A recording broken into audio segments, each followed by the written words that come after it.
We're back, everybody. We've got pizza, we've got soda, we've got recreational substances, we've got Tom! His computer's working again. Yeah, Tom. I mean, I am on my TV, though, not my computer, but Well, your yeah. TV's working then. Look, man, I'm just happy you're here. Alright. I'm on this little island. I gotta go to this island. I'm gonna poke these bugs first. But, how have you been, Yeah. man? I've been pretty good. Had a bout of illness due to all of the pollen issues in San Antonio. That'll do it. I ended up getting a sinus infection from all of the pollen bullcrap. So, automatically I can tell you a problem that we're going to have. And that's that I just tried to use Elden Ring controls to loot. So, uh-oh. Oh, hey, there's a boat. And a harpy. That's not a boat I can steal, though, is it? No, it's too big. Man. 0 out of 10 game. Completely breaks the open world experience. Yeah, let's just go for it. You should be able to summon a boat the same way you summon a horse. Right? Just whistle for it. And then it appears on top of a house nearby. Well, so I know that nobody's watching yet, but Tom, we have quite a docket of things to discuss, don't we?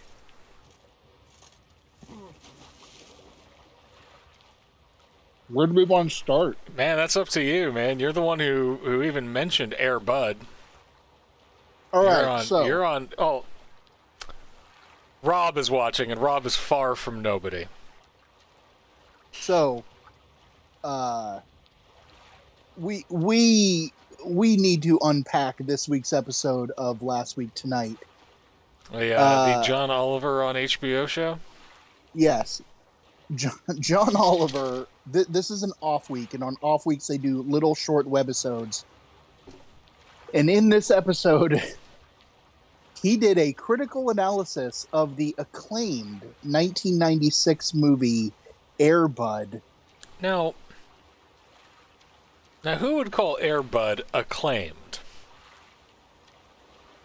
Like, when's the People who are last fans of Air Bud. And the like we all know Air Bud because it's ingrained in our culture. Air Bud's the movie with the basketball playing golden retriever. There ain't no rule says a dog can't play basketball. So the thing that required me to reset my brain was the inordinate amount of time that John Oliver spent objectively proving that Air Bud is a bad basketball player and they should not have allowed him on the team. I mean, without the fact that it's a dog entering into the equation, just that it's not that good at basketball. Also, like during, I think it was like a middle school tournament, right? Yeah. Also not a middle school student. Like, not, in fact, a student enrolled at the school. It's like, it's true, there's no, ain't no rule that a dog can't play basketball, but also, like, there are rules. Shouldn't. Yeah, there are rules that say, like, students have to be doing this. I think it was like a Pee-wee league. But either way, like, you still have to be...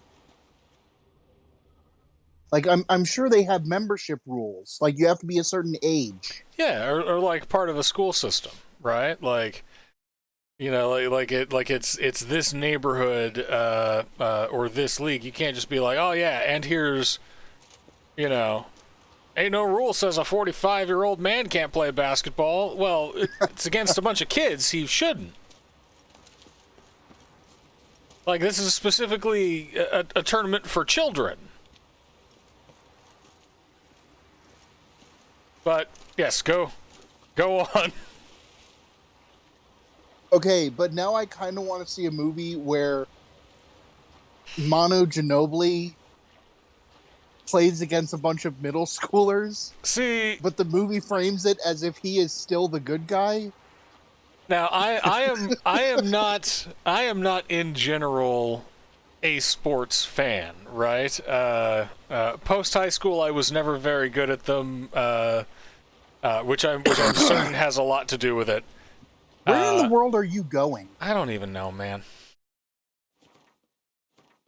Like, you should sail towards a place that has either a port or a boat. Yeah, but I don't know where those are. I need to go up here because these are likewise stupid and out of the way. You should go get a boat before you do that. It will take you so much less time. Fine. Map. But see, that's the problem, my dude. There ain't no boats. Like, there's a boat over here. Yeah, you're going to have to swim south to another island in order to get a boat.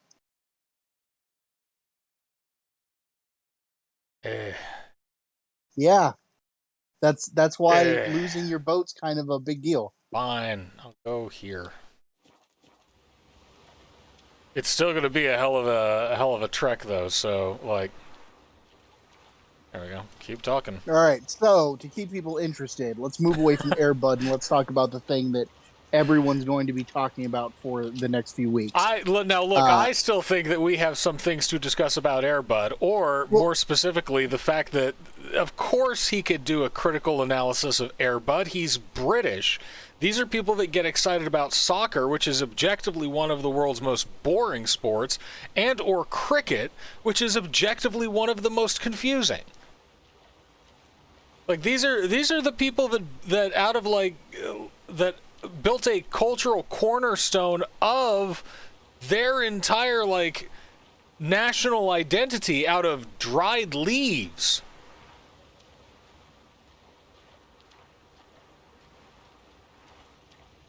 Right?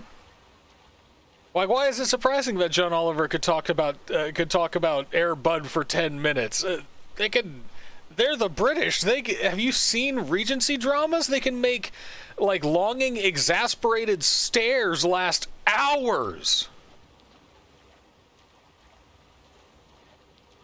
I'm surprised that he said anything at all behind the desk and didn't just go, oh dear.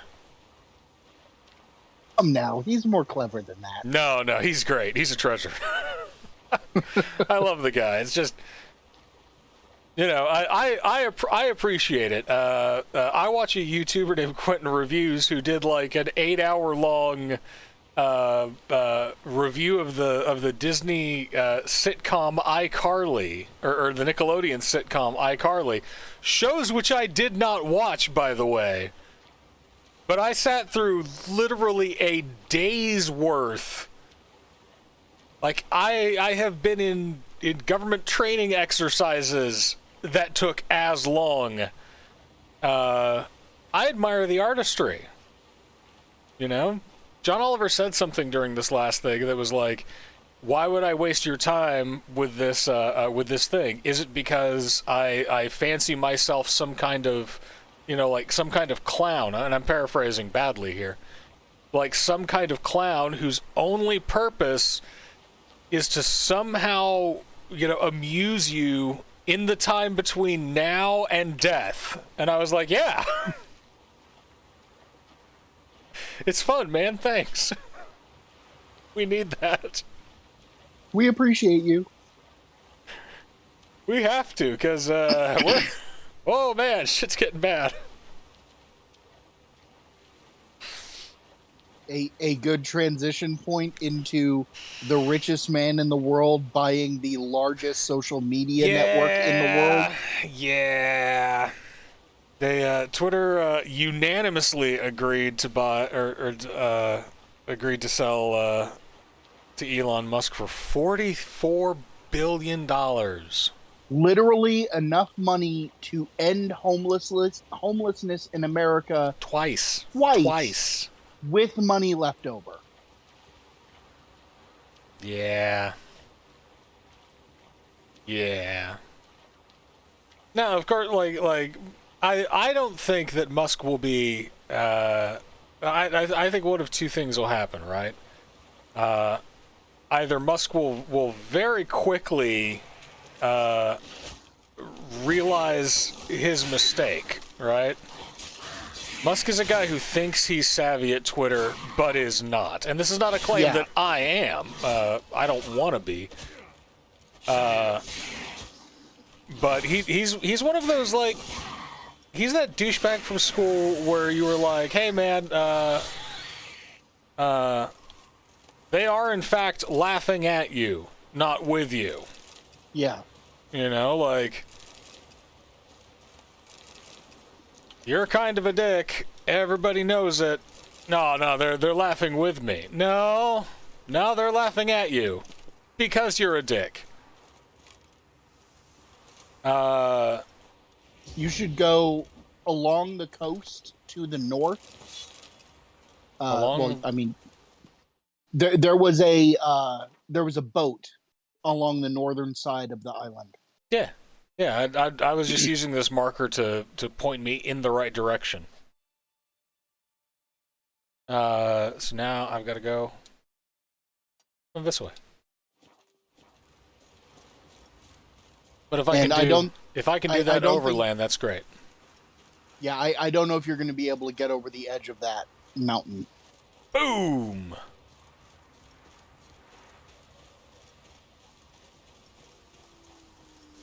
All right. Good job. One of the rare times when you can actually get over the edge of a mountain in Skellige. But yeah, you know, I think that I don't think that Musk buying Twitter is going to change too much, right?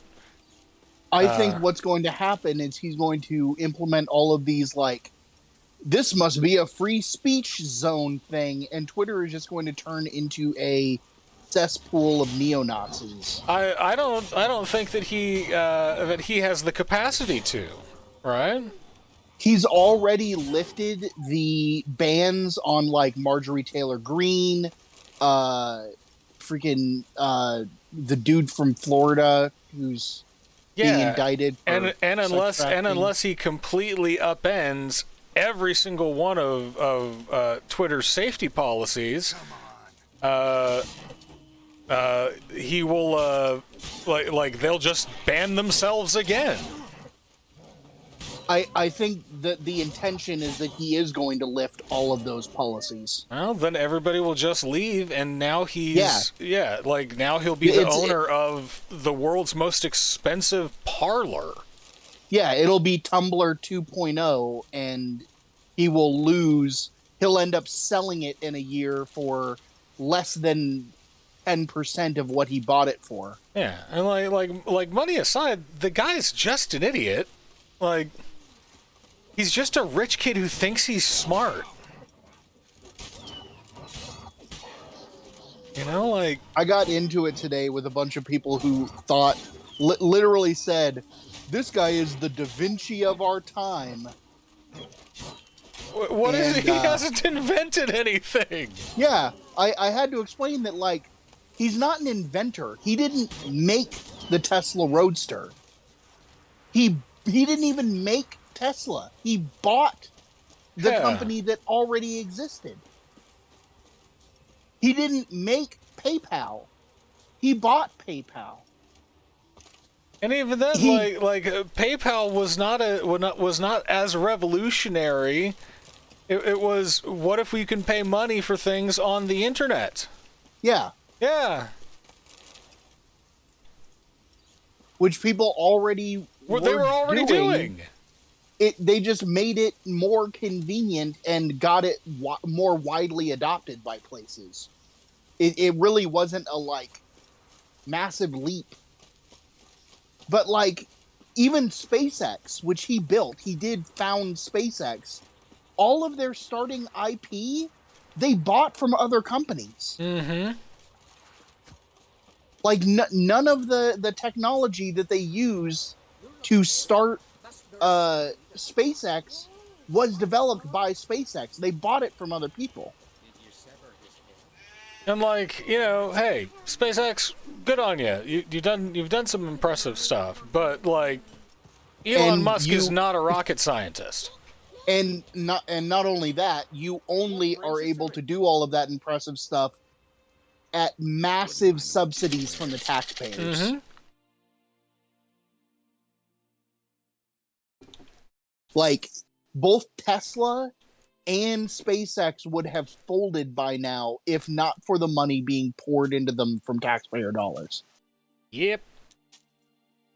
But people act like he's a brilliant genius. Like one of the things that somebody said earlier today that like really annoyed me was they were arguing like, he has helped mobilize the electric vehicle industry so that we can have, help the environment by having electric vehicles. And I commented with, if his goal was to expand the amount of electric vehicles that are on the road, why did he make a sports car that only super rich people can afford instead of a, commuter sedan electric car that anyone could afford and that would massively reduce the amount of emissions on the road? Yeah, that's like remember that time that he was like, hey, if somebody gives me a list of what they do with $6 billion, in order to end child hunger in America, I'll give you the money. And people went like, yo, here's the list. And he was like, what? That guy's not good with money. He just paid $44 billion for Twitter. Farewell. Right? Like...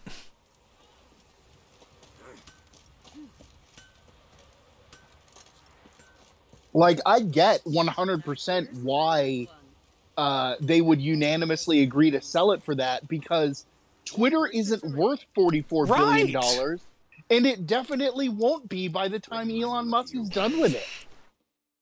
And like everyone is everyone's looking at Twitter and going like, well, now that there's some rich dickwad owning Twitter. There's always been a rich dickwad that owned Twitter. Like, Jack Dorsey's not that great. Farewell. Like, it's just a different rich douchebag. His only real advantage is that he doesn't open his mouth a whole lot. Right, because when he did, the lawyers showed him mathematically, hey, whenever you do this, you lose money. Yeah. You actively devalue your platform by letting people hear your thoughts. Right? Every time you speak on this soapbox, on this little digital soapbox that you created, you cost yourself money. And Dorsey was smart enough to be surrounded with people that said, hey, dude, shut up. Why don't you go on a meditation retreat to Tibet and get richer? John, game advice. What? You're going the wrong way. Mom's going the wrong way. You won't be able to get down the mountain from that side. It's going to be too steep.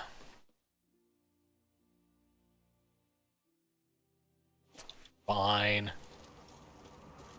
You have to go around the village. Right. So, like, right now, Musk can be like, oh, yeah, I every time I say something, stocks fall, waka, waka, waka. James, I will not leave your going the wrong way, Mom, out of this. We have a contractual agreement. But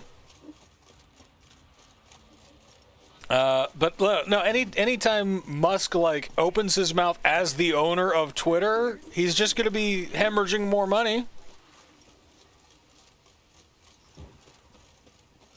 And every time he implements a policy that doesn't end up being popular, Yeah. he's just going to lose that much more money.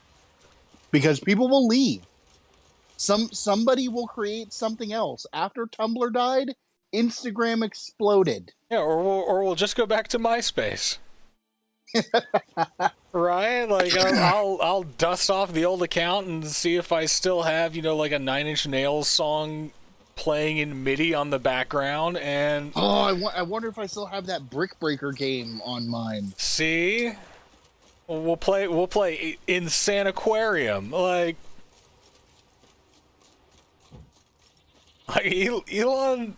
Musk is either going to screw up Twitter so badly that everyone just goes somewhere else, and everybody with some kind of we'll all move to Getter. That's what it's like. This is Mastodon, and I'm like, or I will go on ahead, realize that I'm 40 years old, and just like get off the internet entirely and go, I'm done here. I don't need social media.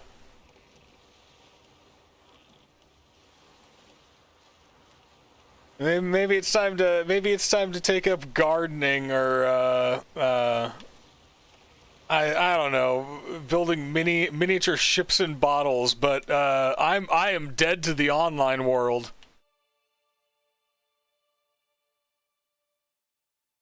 Okay. You're going back north. I know. I'm putting myself on marker. Too far. Get marker.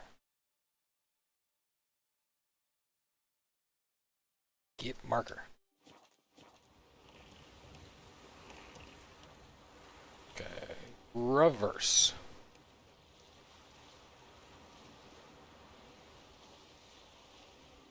There we go. But no, like anybody of any kind of wit or substance is just gonna bail, and then it's just gonna be the same, right-wing fascist kooks, but with nobody clever to respond to. Have you seen what his lists of changes that he wants to make to the site are? No. I think that he will be swarmed with lawyers that say, hey, doing this is financial suicide for you. The problem is that he'll do it anyways. Yeah. Like they'll swarm him with lawyers and he'll do it anyways, because at this point him buying Twitter his own lawyers will swarm him. His own lawyers will be like, "Hey, dude, you cannot get into this fight. Like you will have to start moving funds from other businesses to keep this afloat."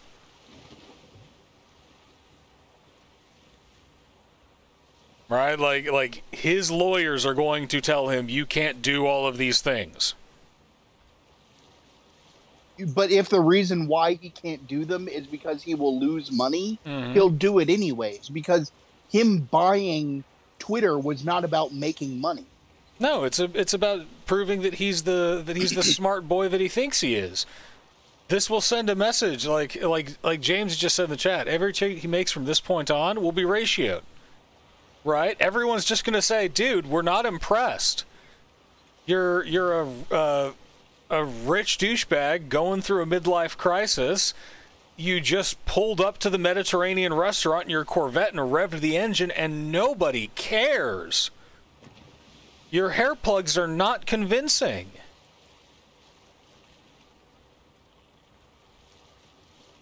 Start dating women your own age. No, stop dating. Don't inflict that on any woman.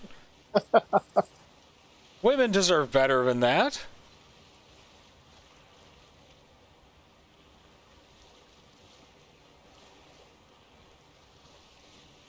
Like if you had the choice to be the richest man in the world, but you had to be Elon Musk, would you do it? Definitely not. No. I respect myself too much. There.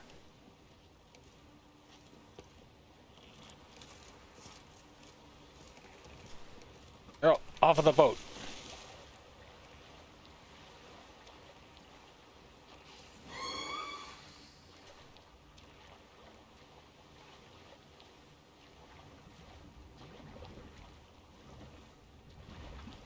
And dive. Down we go.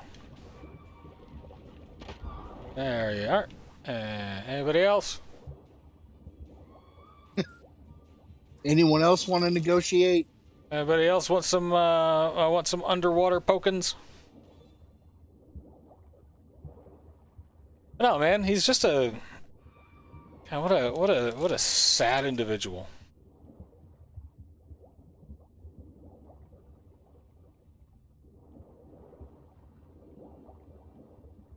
Like, it's amazing how much projection a lot of the, like, his defenders do, because there are so many people that I was arguing with earlier today who were like, basically trying to accuse me of, you only hate him because he's Elon Musk. Well, Like, you yeah. know, you're fanboying over Jeff Bezos. And I'm like, look, I hate all billionaires. Right, like there are people starving, my guy. It's not a race. I don't like, none of them are my team. Yeah, they should all be gone.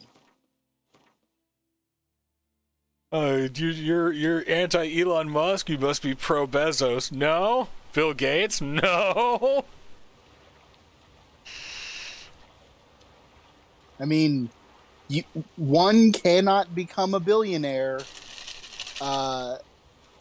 unless you exploit something. Like, you're either exploiting your workers, your consumers, the environment, or some combination of all three. That's the only way to be a billionaire. And we shouldn't allow it. No, we should not.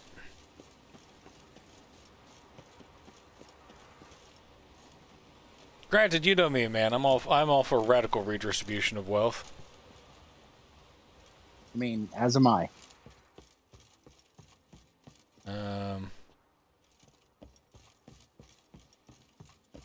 God, this ship must have hit the beach with some force. Yep. It is considerably up out of the water. I think that's what you call a clipping error. Where's my... Nope, not that one. Ard. Yar. Guy, you okay? Buddy? I'm gonna bet no. Do it yourself. How many times have you cursed a sailor for sewing a shirt more crooked than that infamous home in Nomograd? How many times have you argued with a smith who proved unable to forge a simple horseshoe in a month? How many times you steal the field? Okay, this is so shove his extortioners from the crafting guilds. You should make full of whom. Roll up and get to work. This might explain a lot.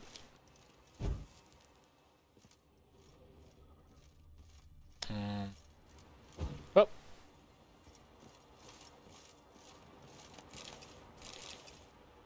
And Diary of a Fire Swallower, which I think I've already read before. Yeah, you have. So that was the hidden treasure? A vial of something? Okay. No. Maybe it popped up a quest for you. I didn't see one though. Oh, I guess it is. Because it's now grayed out, so apparently that was the treasure. It must be part of a side quest that you haven't unlocked yet. Yeah. Okay, now I just gotta get back to my boat. Yep, to the boat. Right down there, okay.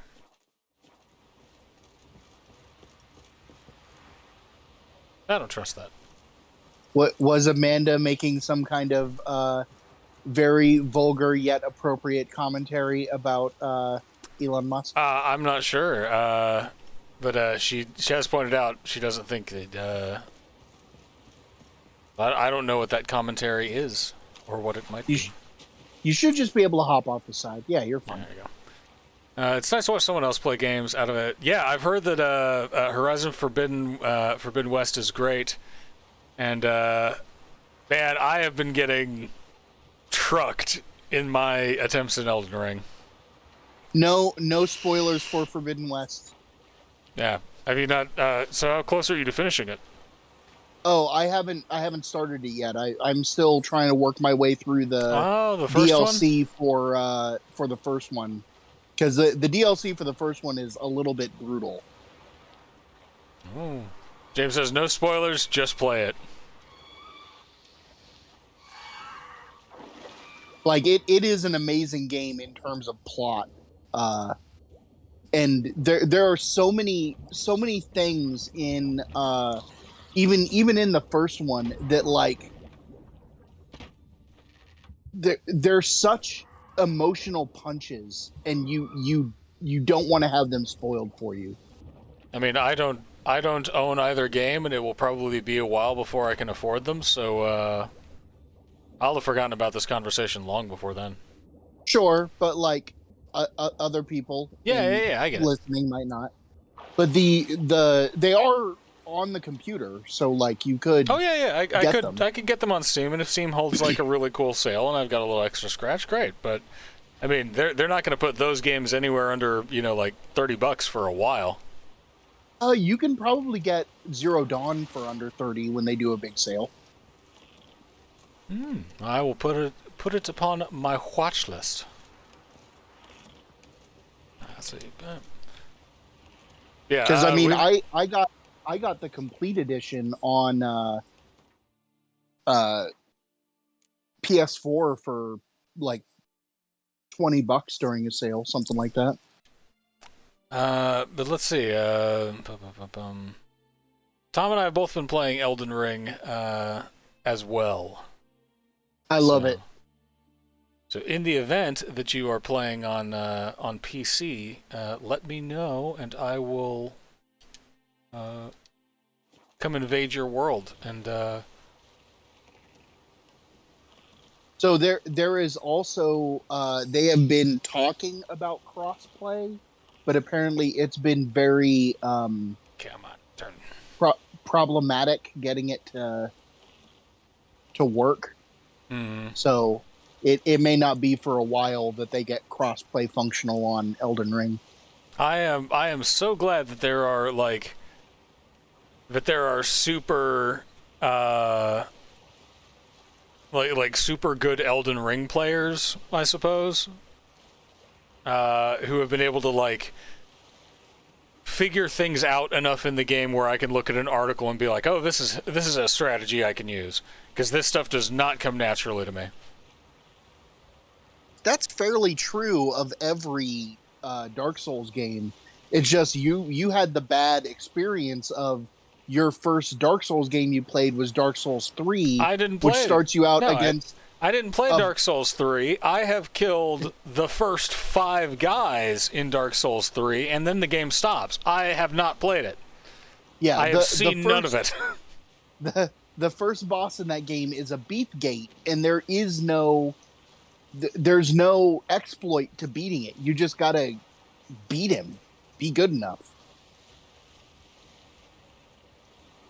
I would probably, like, if I went back after the hours that I put into Elden Ring, I'm still not sure that I would have fun going against that guy. Yeah, see, James, I haven't finished it yet. I'm making sure that I like do all of the exploration. I'm gonna try my hand at Millennia before I if I can do it before I even go down before I even go to the Giant's Forge. I'm trying to find a non-spoiler way to talk about anything. But if I can do that before I get to the Giant's Forge. I don't know if you can spoil people on the plot of Elden Ring. It is very obtuse. Yeah. Wait until they fix her. I gotta hurry now. I gotta see if that let me solo her guy is still taking pity on we poor mortals.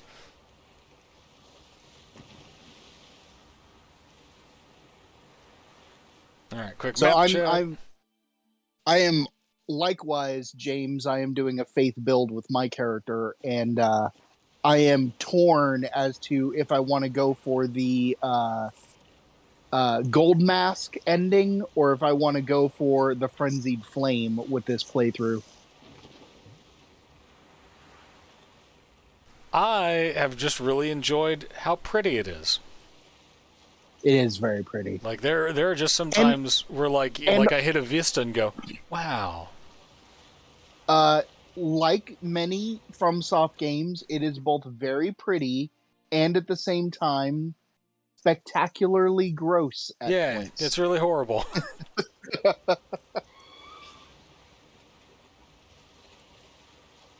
Like, Caelid is the least welcoming place I have ever been to in a video game. Just absolutely covered in weird fungus. I don't like it. Oh, the latest patch made Millennia heal even if she doesn't. Nah, they can't do it. Impossible fight.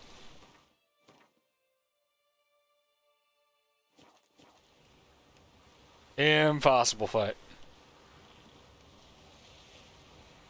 Why didn't you drop the tag directly on the thing you're going for? Because I'm enjoying the journey, Tom. Okay. You do you.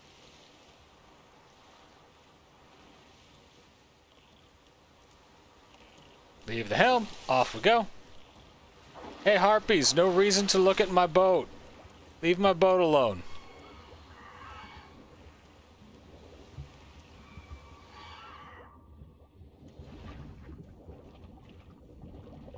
There's a siren.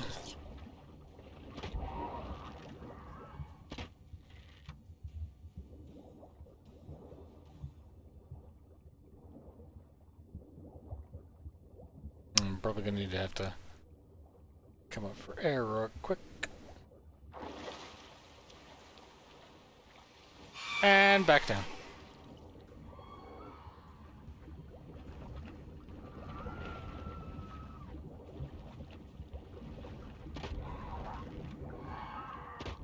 So there are no spoilers in this, but I watched a video about Horizon Forbidden West from the Outside Xbox YouTube channel, and they did a whole video about Easter eggs, and they're not plot related Easter eggs; they're like world Easter eggs. So Horizon Forbidden West is set obviously on the West Coast, going from like Utah through Nevada to like San Francisco. Oh, I didn't even think it was in America. No, it is. The first game was too. And that becomes very obvious within an hour of playing it. But there are underwater Easter eggs. Uh-oh. No, I'm fine. Just don't know where this dang treasure is. There are underwater Easter eggs off the coast, where the city of San Francisco would have been, because like there's been like, earthquakes since the apocalypse, and like part of the coast has collapsed. But you can like find buildings from modern day San Francisco underwater, and you would never. There's no reason to go there. You just, go out there and explore. Like there's no quest marker, there's no anything out there. You would only find them just by going out and swimming through the ocean. Let's see. This bears noting. James says the exploration is wonderful. I ended up doing Ronnie's ending. I unashamedly simped for the pretty four-armed blue Empyrean. Arguably the best ending in the game. I agree. I agree, but only because they have me fight Millennia instead of be like, hey, do you want to go get pizza later?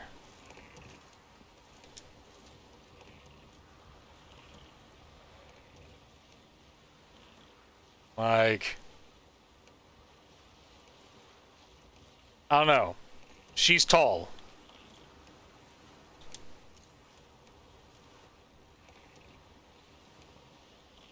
All right, there we go. Yeah, I'm not sure which ending I want to do yet. I don't think I want to do Frenzied Flame. I'm not that big a nihilist.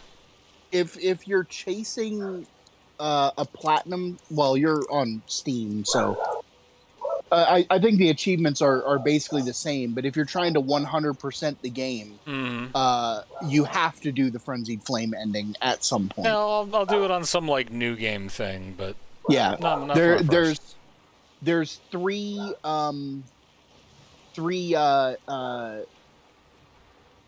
achievements that are related to endings.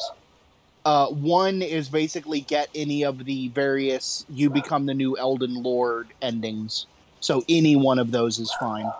And then the other two are Age of Stars and then Frenzied Flame. So you have to do Ronnie's, you have to do one of the various Elden Lord ones, and you have to do Frenzied Flame to get a 100%.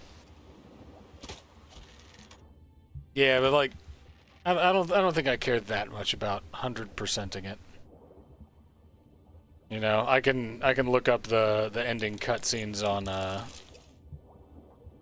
online. And I mean, the coolest one is Ronnie's. Yeah. Like I've already watched the cutscenes; they're pretty great. She's great. She's but like, she's a little Ren Fair poser who does the if thou chooseth, and it's like you're not fooling anyone. Oh, we get it. You took Amdrams in community college. Oh, somebody had a crush on their Chaucer professor. Got it. You don't get locked into the Frenzied Flame ending unless you like it's basically right at the end of the game where you would get locked into the Frenzied Flame ending. Yeah, well, that's where the endings happen, Tom. Well, but like, yeah, that's what I'm saying. Like, by the time that you've gotten locked into doing the Frenzied Flame ending, like James is saying in the chat, you've already decided that that's the ending you're going for. So this means that I have been to this harbor, right? Yes. Okay. Yeah, that's the same village that you were at when you sold your stuff just a little bit ago. Yeah. I need to go to the different undiscovered location.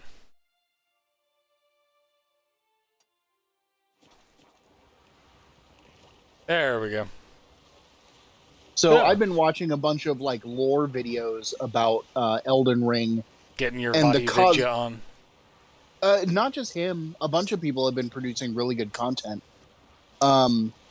But I am really impressed, and I'm curious at this point how much of that was George R. R. Martin. Oh, very little. Very little.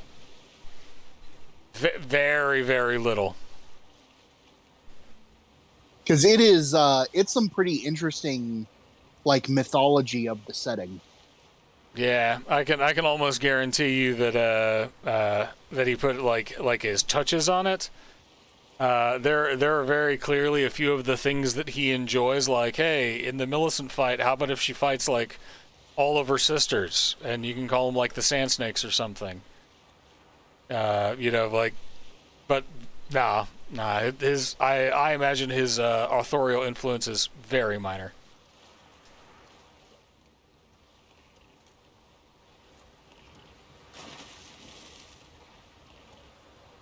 Get back in the water. Handle these sirens. I mean, if this is boring you, you could always go and do a quest. No, because what if I need a thing that's here? I would just like personally, if there's like, oh hey, here's a smuggler's cache, I don't think that you need to put 6 sirens like swarming around them, right? Like you can just have it be like, oh hey, here's a neat thing. You don't have to have, oh hey, here's the neat thing, now do your, the same thing you always have to do. You dive under the water and shoot a crossbow at a bunch of sirens. We put 6 to 8 of them around the things, just like you expect. You don't have to do that. Metroidvania meets pinball. Ooh. I don't even know what that would look like. I imagine like a. I mean, there was like a Samus Aran pinball game once.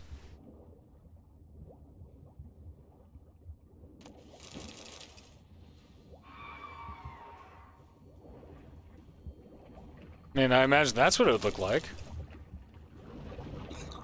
I don't have a mental image for that, so Well, imagine I will have to imagine look it up. imagine Samus Aran curled up into a ball, and then imagine pinball with that.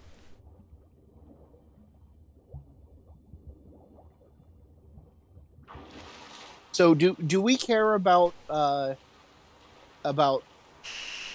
Elden Ring spoilers with how weird the plot is? Because I do want to talk about some of the implications of the lore.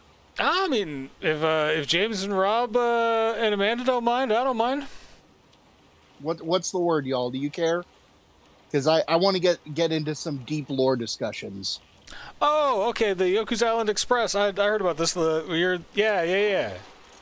I'll add that to the Steam list as well if it's on there. I played a wonderful little game, Death's Door, which was a lot of fun. Kind of an isometric Zelda-esque, like Zelda meets Tim Burton kind of thing. Mm. Yeah, Death's Door was fantastic. So any objections to talking about lore for Elden Ring? It might be spoilery. Rob says deep lore, which I think is a commendation. Okay, Amanda was telling me about this earlier. So we would like to discuss, and we need to get your insight in this, Tom, as the resident guy who has read all the books and has already beaten this game. Boundaries in Gerald's relationships. I have not read all the books, but he is very much dedicated to Yennefer. No, not just romantic relationships. Like in all relationships, we want to talk about all of Jerry Two Swords' various mixing social contracts. He has like 5 core relationships, and everyone outside of that is varying degrees of acquaintance. Right. Because it's basically Ciri, Uncle Mitch, Yennefer, Triss, and Yaskir. And I guess the 6th would be his dwarf friend. But not even Lambert. So the other Witchers, like, they're not friends. Like it's one of those sort of like they work together, they trust each other with their lives, but they're not friends. Like, do you get what I mean? Yeah, I get that. Like it's very much the kind of relationship that like soldiers have. I don't know why I came up here. I don't either. Purdy. Maybe it's because it's Purdy. Do we have another person on the chat? I think Rob might have logged on. No. Nope. Yes, It's again. James. Hi, May. How you doing, brother?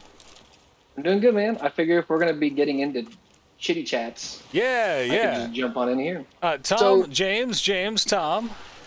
Nice to meet you, sir. Hello. So I've probably killed you a couple of times in Among Us. Yeah. probably. So Come on, Jerry. this is what I want to talk about with Elden Ring.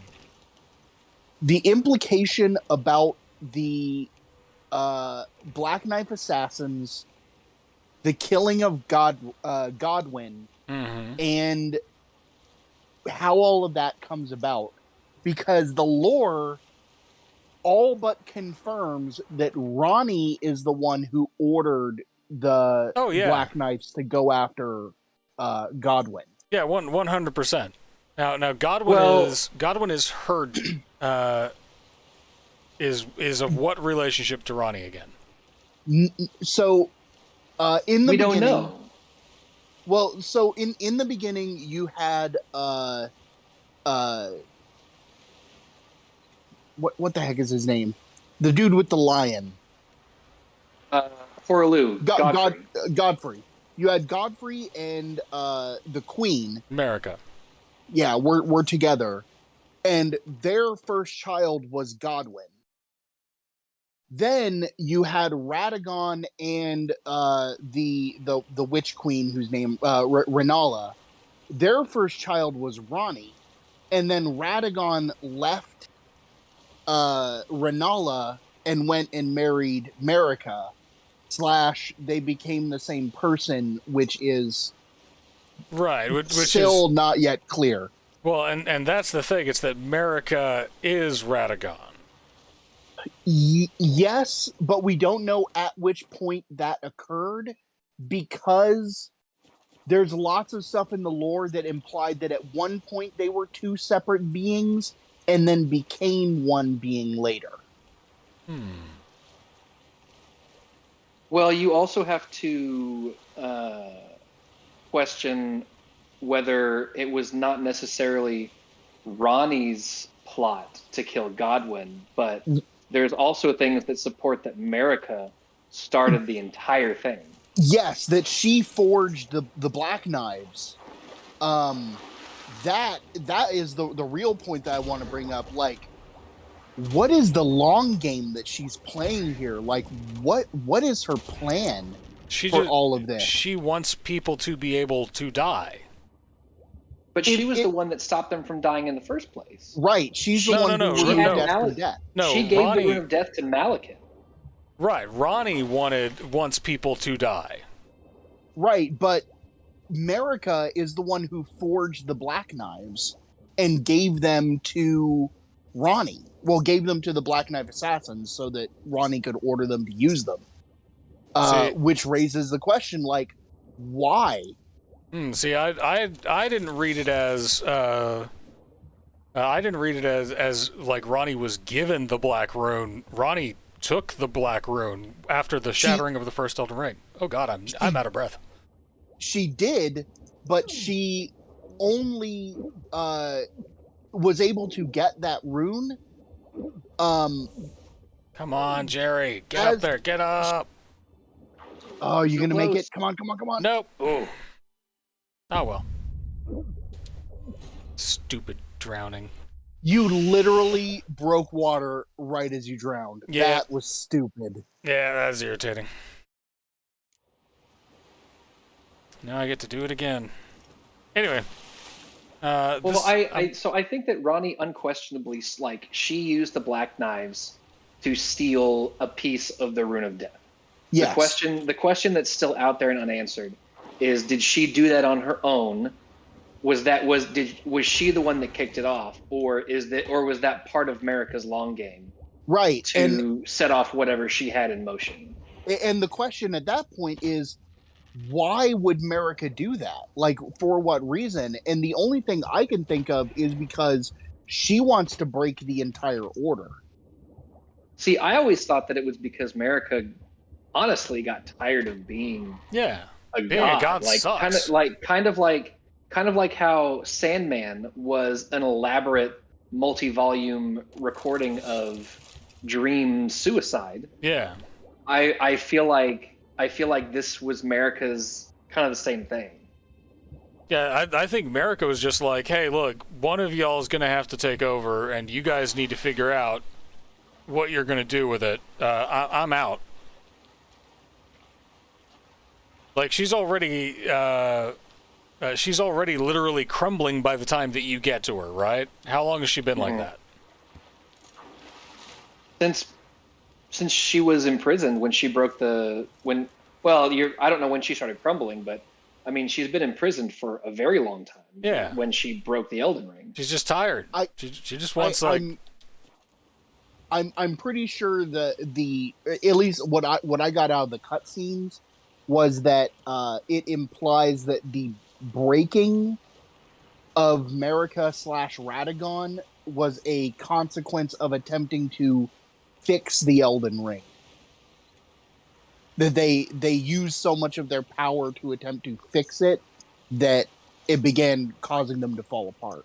So, my like, sorry, go ahead, John. but we are all in agreement that this is Ronnie's punk rock teen rebellion against like being told what to do by the outer will, right?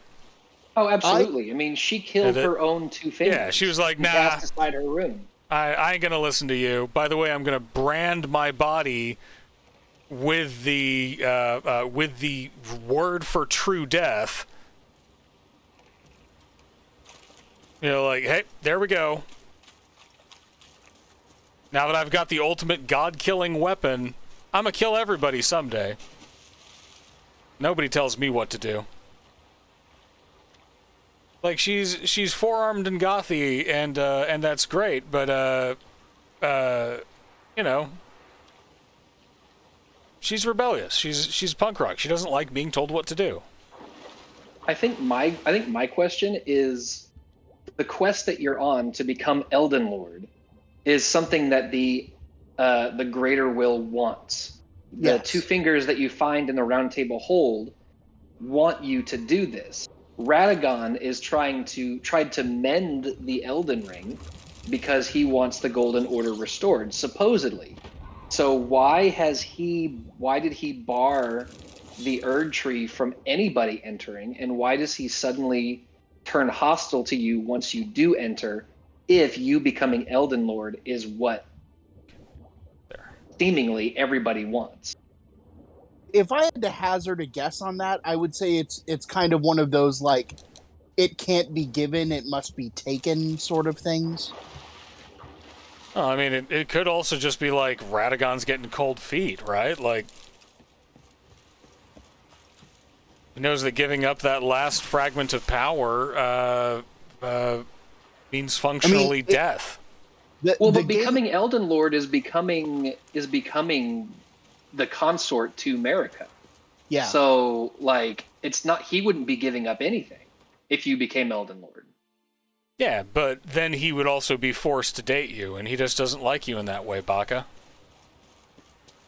That's fair. Yeah, see, Radagon confirms tsundere. I mean, I got the impression that the Elden Beast is kind of puppeting everything from the back. So, I mean, that could have something to do with the fact of why they fight in the end, because the greater will does not want you to do this.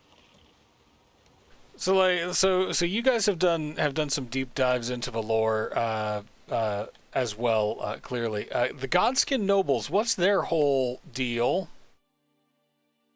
I haven't read their stuff in a while, but they can go jump off a Godskin cliff. Yeah, I'm not a fan of them, but I got to admire their style.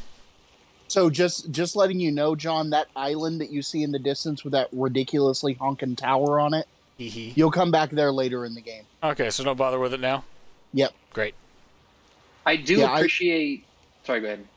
I don't even think you can get to it right now. I think if you start getting close to it, you get enveloped in a mist, and then all of a sudden your boat will be going out in a opposite direction. I'm trying to get there now, but it's real slow sailing, apparently. I do appreciate the incantations that you get from killing each of the Godskin nobles and apostles that you come across. That black flame stuff was really helpful in beating Radagon and the Elfen Beast. See, I haven't managed to like get a hang of where to throw those yet, you know?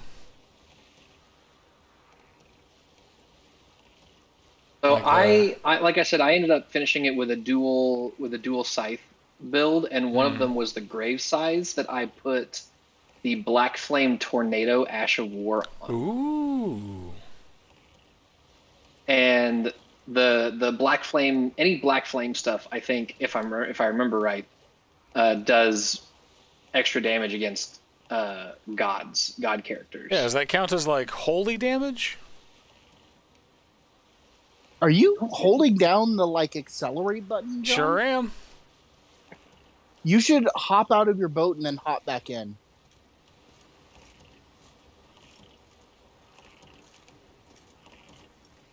You should check your server settings on your boat. Yeah. Yep, that's about as fast as it travels. Gross. Right? I wonder something. Let me see here. No, I'm still not at my carry weight, but I'm getting there.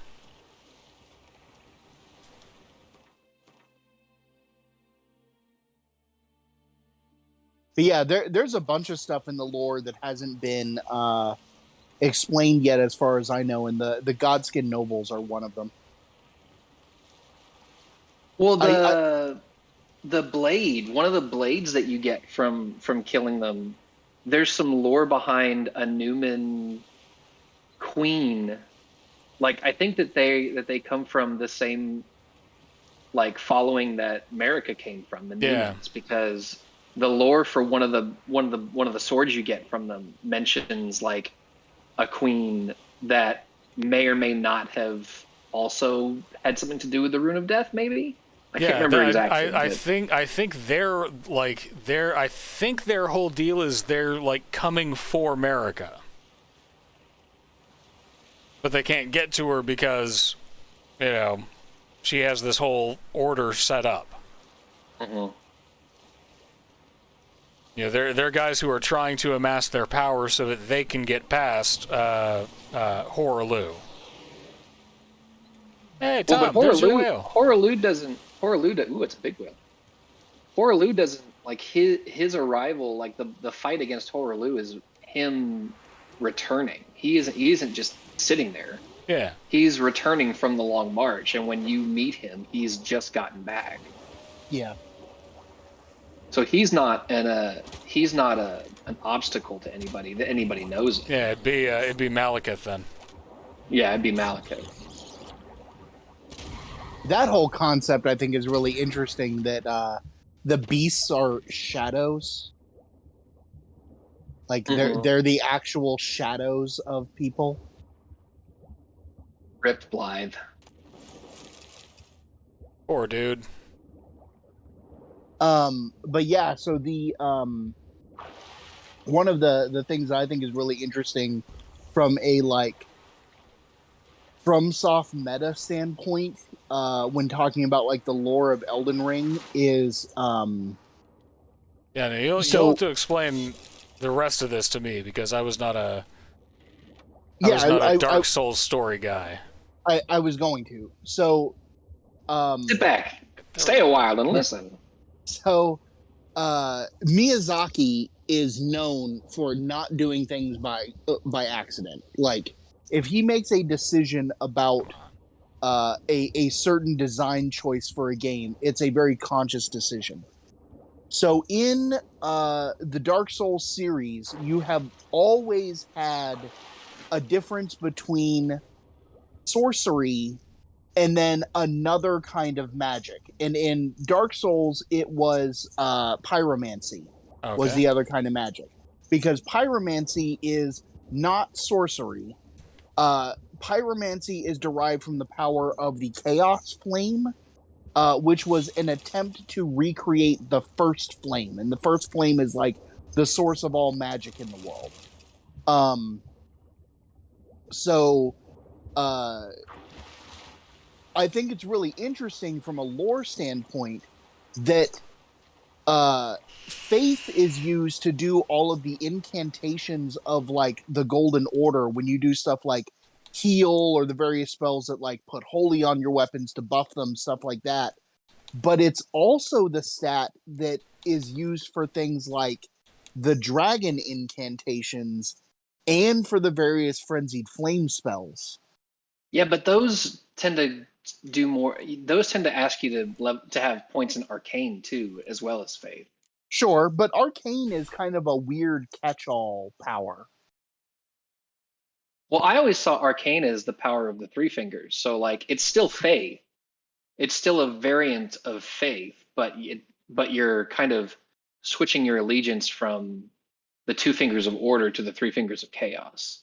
Does that imply that the three fingers were behind dragons? It could. So like, But dragons were before. Yeah, what's everything, the deal with the dragons? The dragons were before America, because the secret boss, which is one of the badassest looking dragons I've ever seen in a video game, from Farum Azula, Dragon Lord Placidusax, was an Elden Lord.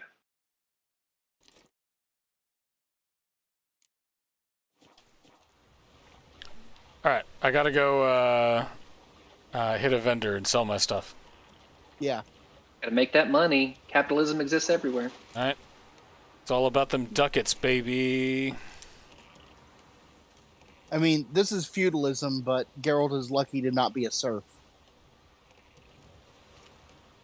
But yeah, from what I remember, the dragons came before all of this, which is interesting to think about, because the Elden Beast is a vassal of the Elden Ring, and Marika and Radagon are like, they house the Elden Ring within themselves. But before them, there were these dragons with their own Elden Lord.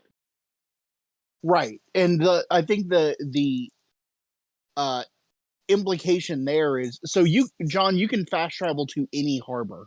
Oh, good. That's Yeah, very handy. When you're on a boat, you can fast travel to any harbor. Man, what am I going to discover in the second 100 hours that I play this game?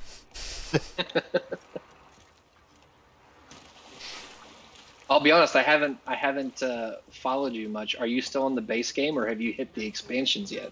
I'm is still not in the base even game. close to the expansions.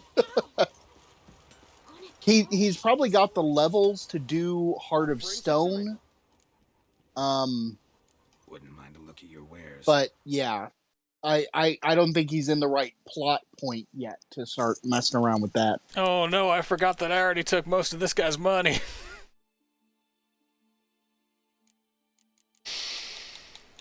Here, dude, let me buy some,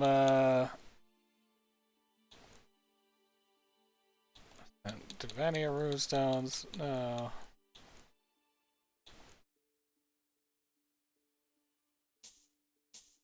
Buy some diagrams. That'll be fun.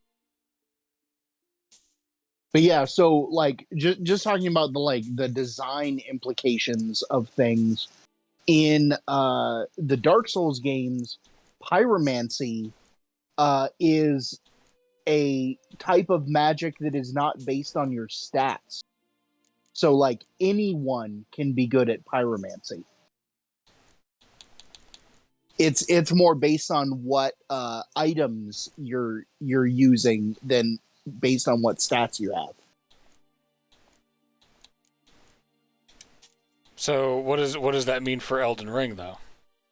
So it's just bringing up the whole idea of like Miyazaki doesn't make design choices at random. So the idea that things like the Frenzied Flame and like dragon incantations being attached to faith instead of intelligence or intellect is a conscious design decision he has made. And it's definitely going to have lore implications. I just don't know what they are yet. But the idea that like things that are not aligned with the greater will use it is definitely an interesting idea. Well, Yeah, because every tome that you bring to somebody, whether it's the monk at the Round Table Hold, or Turtle Pope in the church in Liurnia, make mention that if you bring them a book that's not Golden Order spells, that it's some form of heresy. It's But they'll teach it to you anyway. What do you think of this Hindersfall heavy armor? Not worth it. That vitality is a drop in the bucket, Right, that's compared useless. with your total. I've got better boots, though. I just need to socket them.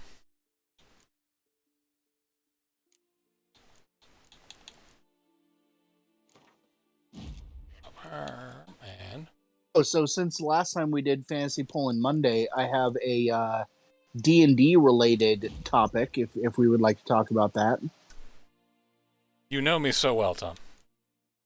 So I picked up Mystic Odysseys of Theros.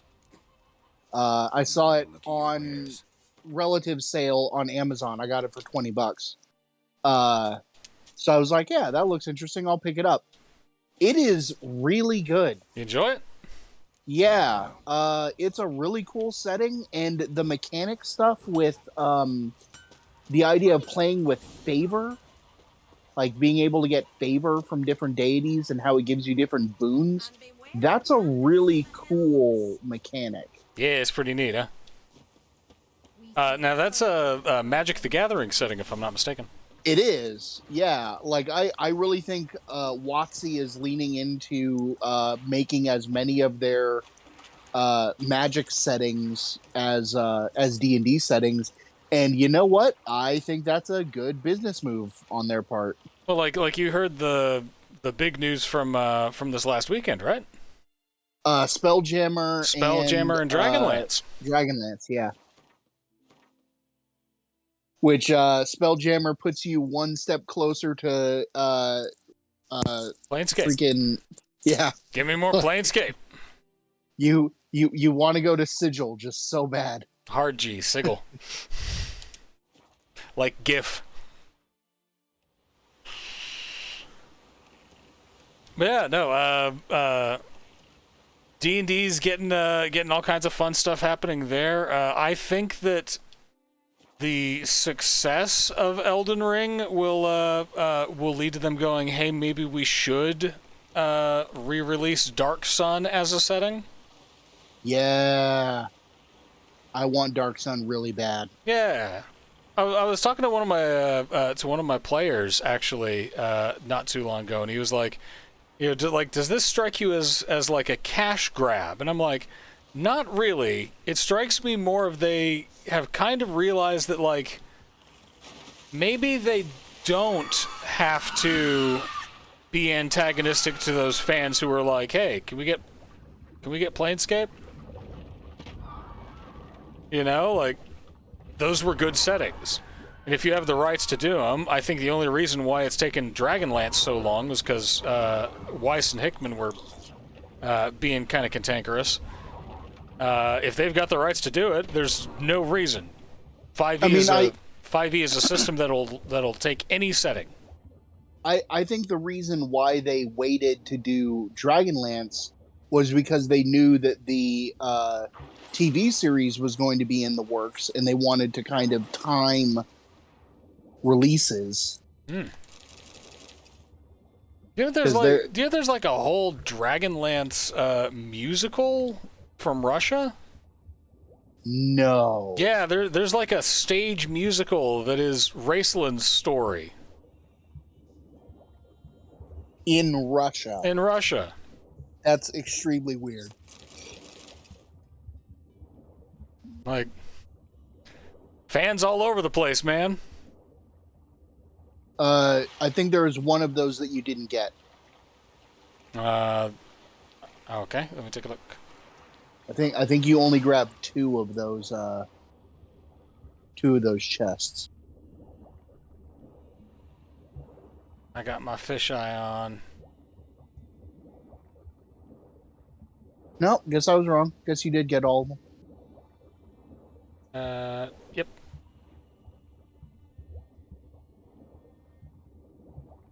All right, there we go.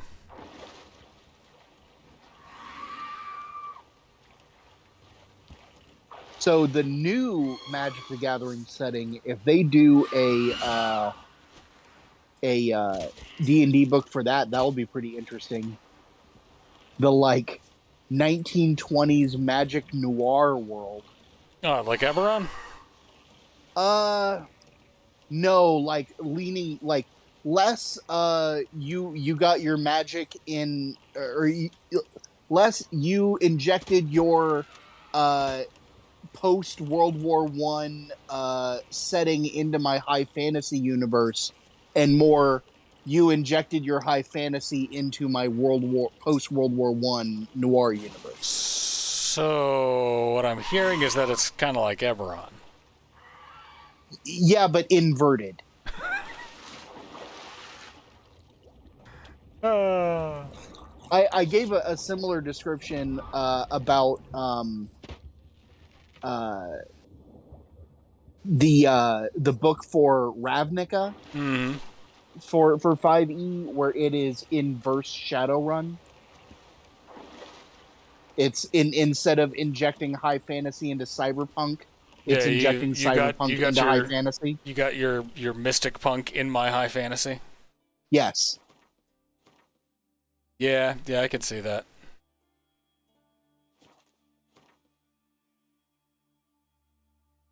It's taking so much to get reused to the controls of this game, and the controls were never the tightest to begin with. There we go. You're going to be real good at combat, though. I mean, but like now, all of the timing is off because I'm like, oh, do I need to dodge roll that? Let me time my iframes, and that's not how this game works. Ah, Jesus.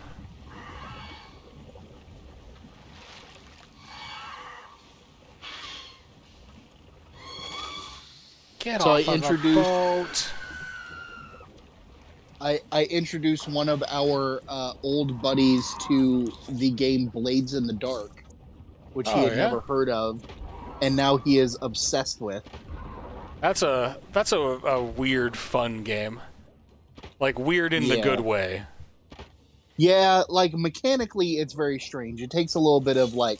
Because it both is powered by the apocalypse and isn't. Like it's... Like, it's rules light, but not really? Yeah. It's rules light, just in a different way. Yeah. James, James, have you ever heard of this?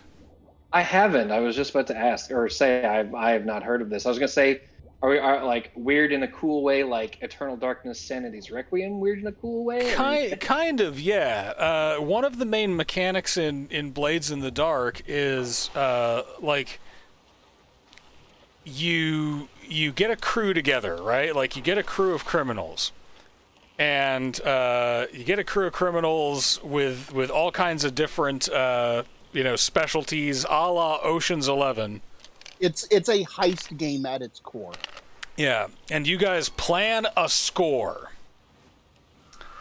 And then you roll a couple of dice and see how well you did on that score. Well, you roll a couple then of dice you tell. Hang on, Tom. Then you tell the story of why you either did well or did poorly on that score. So it's that not. Actually sounds really neat.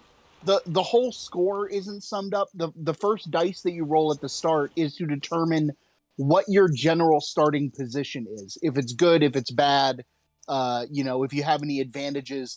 But it just throws you straight into the action. Like, this isn't like Ocean's 11 where, the movie starts and there's a lot of build up and there's a lot of prep. This dumps you straight into the heist itself. And then whenever you have a situation come up where you're like, hey, we need to get into this upper floor of this building in order to, come in through the skylight. It sure would have been good if we had a grappling hook. That's when you do a flashback where you snuck onto the property earlier and left a satchel like underneath the one of the loose cobblestones back by the barn. Like all of the preparation you do is done in flashback scenes, so that you, and it costs you one of the resources you have in the game in order to do those flashback scenes. But it always gives you the opportunity to be like, no, we prepared for this. Sounds like a lot of fun. It is it really a ton of fun. The setting is pure Bloodborne. Oh, you got me hooked now. Yeah. The setting. I'm gonna let Tom explain the setting. The way I described the setting to our friend Nick, who I introduced to the game, and now he has like read the whole book for it, is Thief meets Dishonored meets Bloodborne meets Peaky Blinders. So it is the world used to be a high fantasy setting. Like in the distant past, it was a high fantasy world with magic and knights and all of the things that you expect for a high fantasy world. Then the apocalypse happened. And it's been 800 years since the apocalypse happened. The sun is gone. It is destroyed. The moon is frighteningly large in the sky. And it is a world of endless night. And part of the problem with that is that at the same time that the apocalypse occurred, something happened with the afterlife. Death and broke. Now ghosts don't go anywhere anymore. They just stay on the earth. And they're real angry about that. So for centuries, magic was used to keep ghosts at bay. But magic began to break down. So what they ended up having was an industrial revolution that uses the blood of leviathans, which are like huge kraken whales in the ocean that they have to send out whaling boats to go and like siphon their blood off. You gotta get a Moby Dick crew to go hunt Cthulhu for his blood so that you can continue to power the electric fence that keeps all of the wild ghosts out. Yes. And that's just the window dressing. That is just the environment that your characters are in which they are pulling all these heists. Like, that's fantastic. It is a ton of fun, cool, and it is it's done by a group of guys who are very much in support of like, hey, take this mechanical system for this role-playing game and do whatever you want with it. And there have been some really cool spin-offs made. There's a spin-off called Scum and Villainy, which is the same general concept, but in a in Mos Eisley. Yeah, basically doing your whole Firefly or like Mos Eisley Cantina type thing. Hey Tom, should I go to this island with a lighthouse? You've been there before. Have I? Yeah, that's the big island. Oh, yeah. I should go towards my marker then. All right. I'm back on it. We're good. But yeah, there's Scum and Villainy, which is like a space opera spin-off. There's a game called Band of Blades, which is a dark medieval military spin-off. Right, like Joe Abercrombie stuff. Yeah. I've played a hack of it that was just Shadowrun. Yeah. There's a version of it called hold on. I've actually got them in my Dropbox. Instead of trying to remember them, I can just name them. Yeah, here I thought I was living on the edge of tabletop stuff with me and the wife playing Villainous. Ooh, how are you enjoying that? We really enjoy it. If we didn't have 2 kids, we'd probably try to get more people to play with us, but it's actually a lot of fun. Kelly really enjoys playing Maleficent, and I tend to go back and forth between one of the expansions has Ratigan from the Great Mouse Detective. Yeah, that makes sense. So I kind of trade off him and Jafar. Yeah, that tracks. But yeah, so besides Band of Blades, there's also Glow in the Dark, which is just post-apocalypse setting. There is Hack the Planet, which is a like hardcore old school cyberpunk game. And then there is Haunter in the Dark, which is Call of Cthulhu. Ghosts. But yeah, it's a really cool system. They call it Forged in the Dark, and it's based on a another game called Apocalypse World, and Apocalypse World created a system that they call Powered by the Apocalypse. They're all very well. Forge in the Dark is more crunchy, but the Powered by the Apocalypse games are super rules light, and there are a billion of them. Like you roll 2d6 for everything. The storyteller never rolls dice. It's incredibly narrative. The players have a super huge amount of agency. It is now currently my absolute favorite role-playing system out there. John, your comment of ghosts makes me think that this is missing an expansion where one of the wayward ghosts tries to just make a crew and be friends with people. Well, here's the fun thing. There's actually so in the setting lore, when somebody dies, a raven will begin circling overhead. And it will circle around where the body is until a bunch of basically plague doctors come to pick it up and do whatever they do to get the ghost to go away. They burn the body using the Leviathan blood. Yeah. Now, if you basically abscond with your compatriot's body and hide it away, kind of like keep it moving from these guys for 3 days, then eventually the ghost will detach, and then you can either stuff it into another corpse and create a vampire, or put it in a suit of diving armor and create like a ghost-powered steampunk robot. This setting is incredible. Yeah. You can't let go of your dead buddy? That's okay. He may not be happy when he wakes up inside a fishbowl, but you'll deal with that then.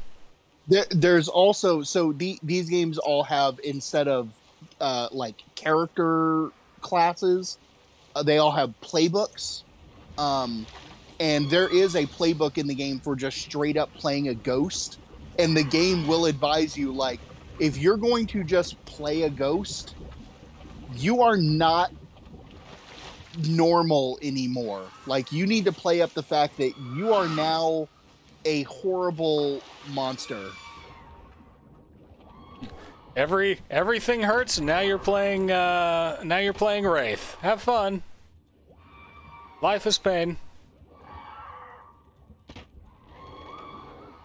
You're underwater. I thought for a second you were just kind of casually swimming under some wraiths that were flying away with your boat. All right. Well, this siren is going a bit nuts on it, so I'm sure she'll end up breaking it.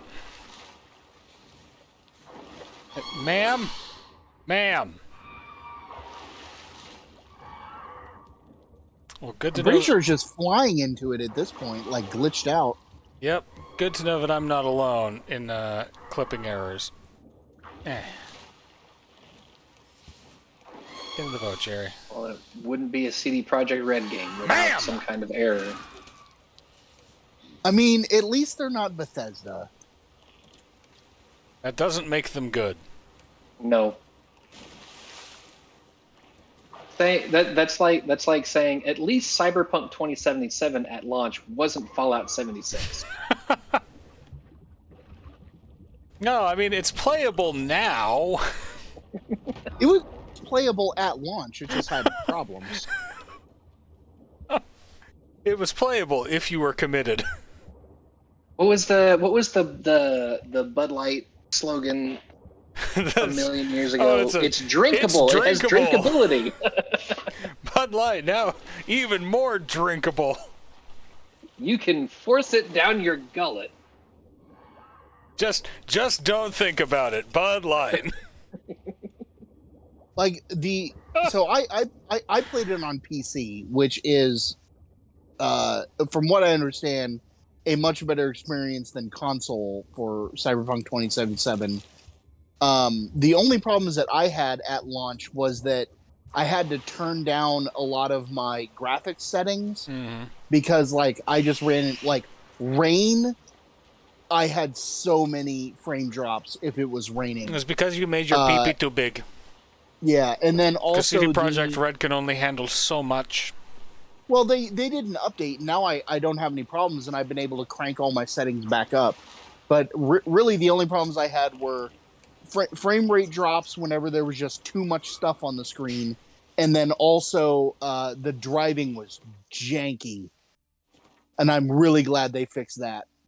But like, what wasn't the driving like one of their big selling points? Like, it was in all of the promotional material. It probably would have been better if I was using a controller, but using the keyboard and mouse,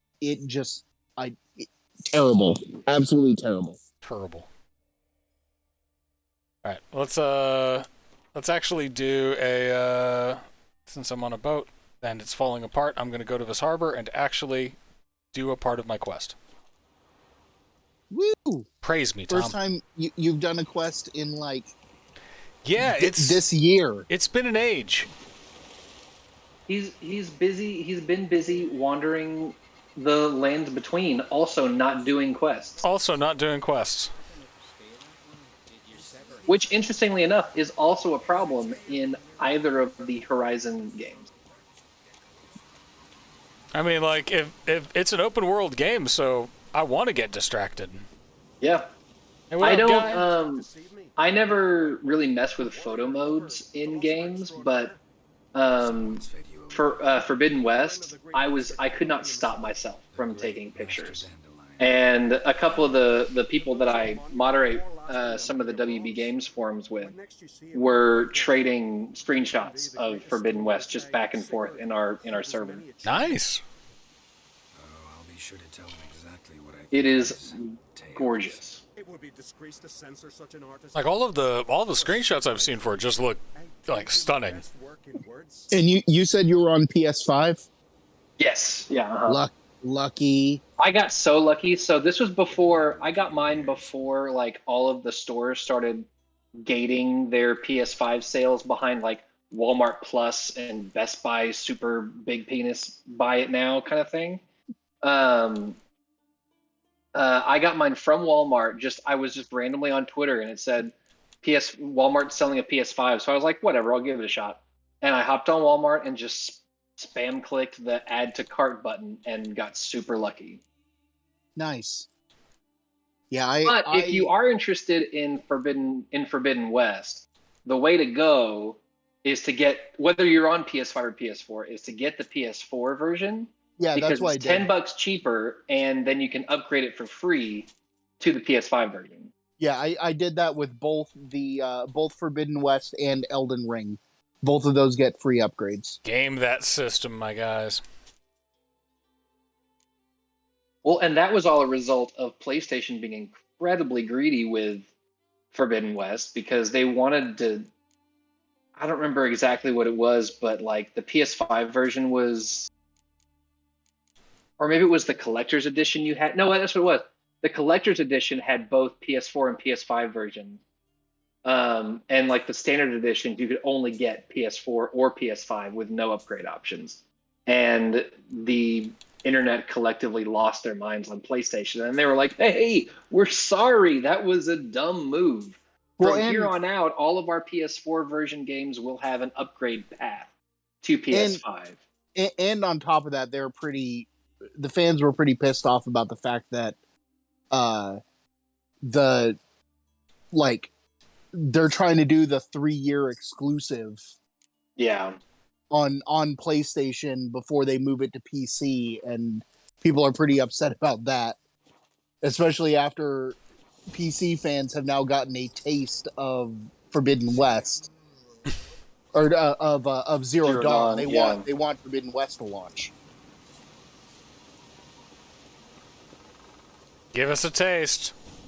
Well, I've heard that Miyazaki is working on a Bloodborne remaster for PC, but every time someone says PC master rate, he delays it a year. Well, then quit saying it. I want to play that game. It is 100% your aesthetic. You would love Bloodborne. It'll kick your ass. This is what I have heard. Love it. But I think John would like Bloodborne because of the way that the combat style is so different from Elden Ring or Dark Souls. Yeah, I still don't know I still don't know how to parry anything. So I was just gonna say, Bloodborne is like I never played Dark Souls. I did play Demon Souls on the PS3, but I never got into. I never got into Dark Souls, but Bloodborne was like it was a step forward in the more aggressive tactics of fighting. I can get behind that. So the Dark Souls slash Demon Souls are very much about defense. You defend, you wait for the right opportunity, you hold back and try and like manage as much of your health as you can without getting hit. Dark Soul or Bloodborne is be aggressive. Get right up in the enemy's face, attack. And if you get hit, keep attacking because you'll get your health back. Yeah, there's a small window after you get hit where if you attack the enemy and connect, you'll get some of the health that you lost back. And there still is a parry mechanic in Bloodborne, but I think it's a lot more forgiving than it uses Dark Souls. a gun. Yes. Sold. No shields. You parry by shooting your opponent in the face. You actually find a shield pretty early on in the game, but it is one of the most worthless items that you find. Look what the sea hurled ashore. Hey, you! What clan you from? And I love the idea that the more insight you gain, which you gain from a collectible, the more shit you see. Mm-hmm. Not looking for trouble. That is just a fantastic mechanic. Raise your voice and his tail slinks between his legs. Hang on. I may have to finish this bar fight real quick. I don't take lip from guys in fuzzy hats. It does look very soft, though. Yeah. Whosoever denies shelter to a traveler disgraces himself and brings shame on his clan. Your dad's teaching nothing. Don't you talk to me about me da, Yoran, or I'll tuck you in the barra. And you remember this, stranger. This here's not Cair Trolda. And we's not on Crete. Guests are not welcome. Hey man, I'm here about a contract.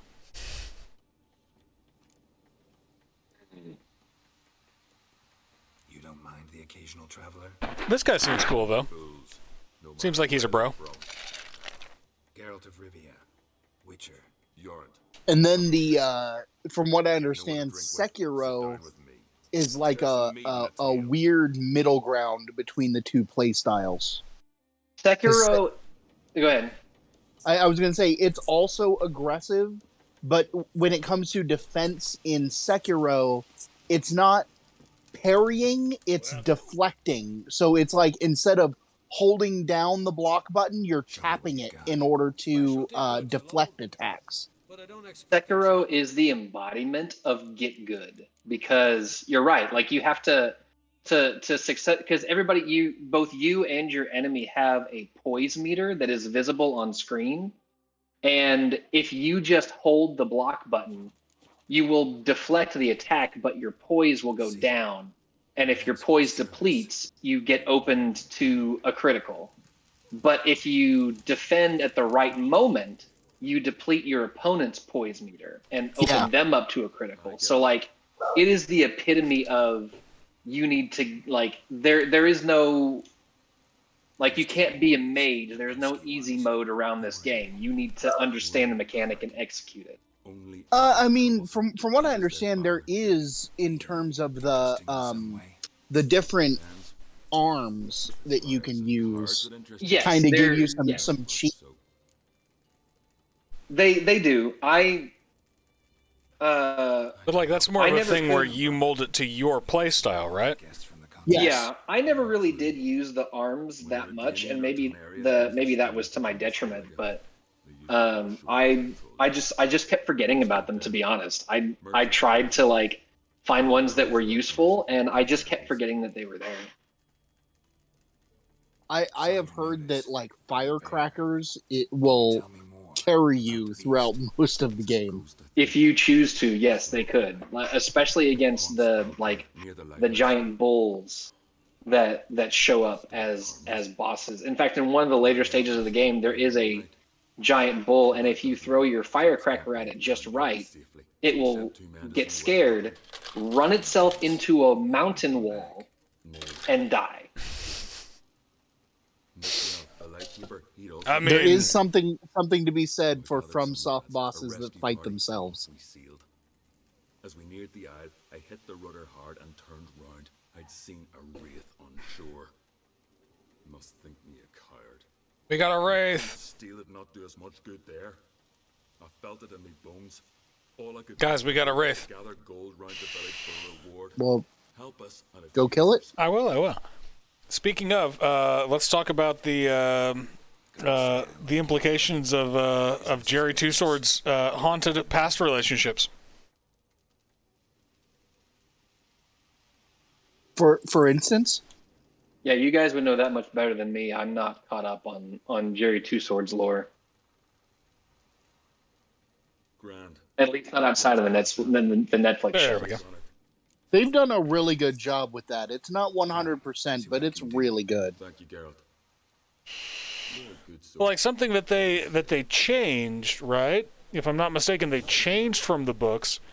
Netflix Jerry does not hook up with Triss. Not yet, anyway. He never hooked up with Triss in the books. But only in the games, right? Correct. And specifically, like, the first game, she's kind of the canonical relationship in game 1, but there's a whole, like, gaslighting thing going on there because Geralt doesn't have his memories at the time. Mm-hmm. So Always a he doesn't problem. remember. He doesn't remember that Yennefer exists.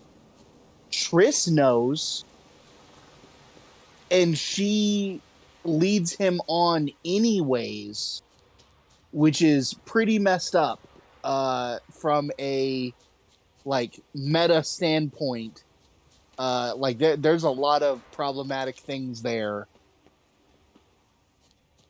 Really the only person in the first Witcher game, the only mention of Yennefer in the entire game is from Jaskier, and he assumes you know who he's talking about, even though Geralt doesn't. Brutal. Yeah. You know what else is brutal on a completely unrelated note? The Super Mario movie is being delayed until 2023. Oh no! That gives Chris Pratt more time to ruin it.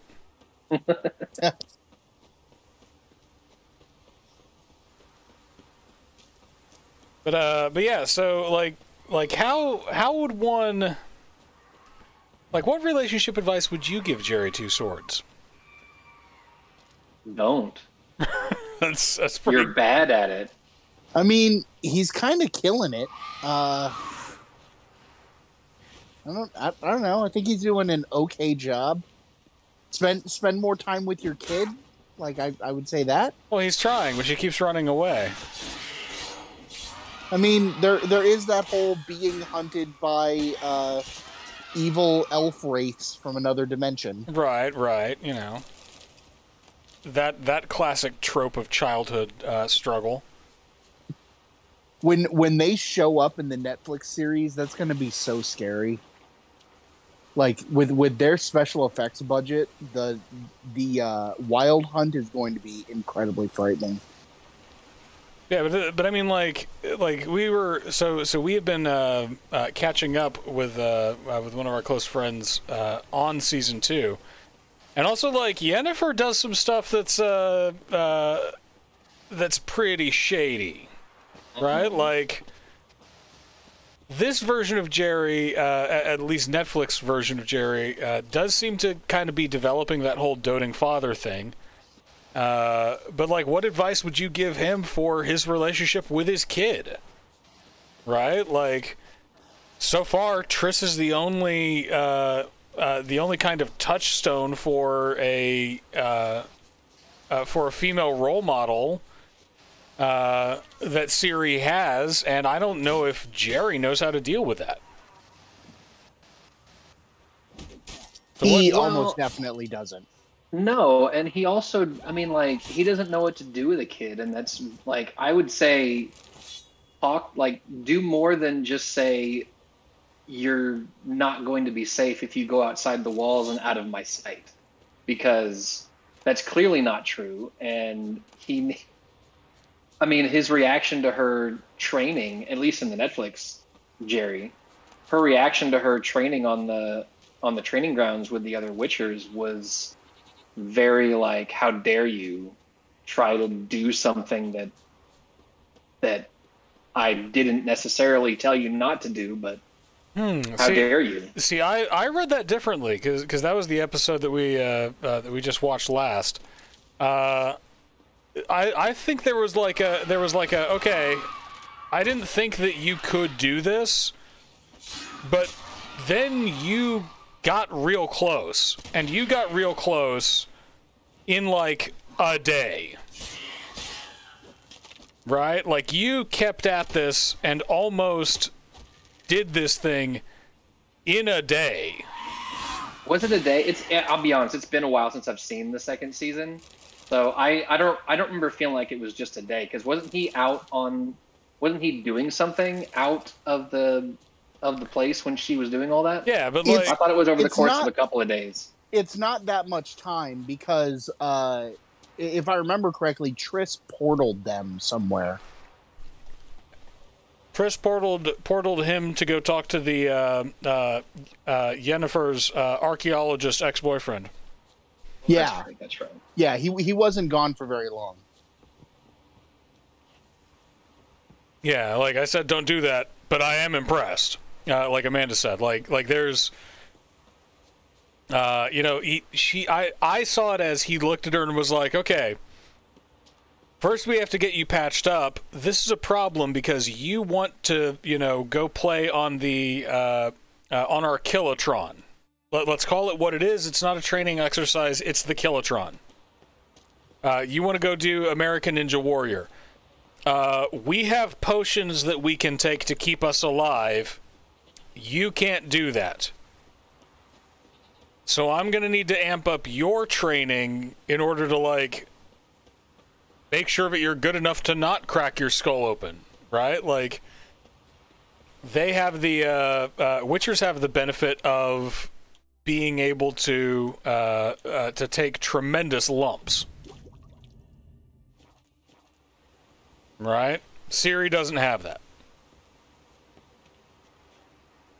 Yeah, that's right.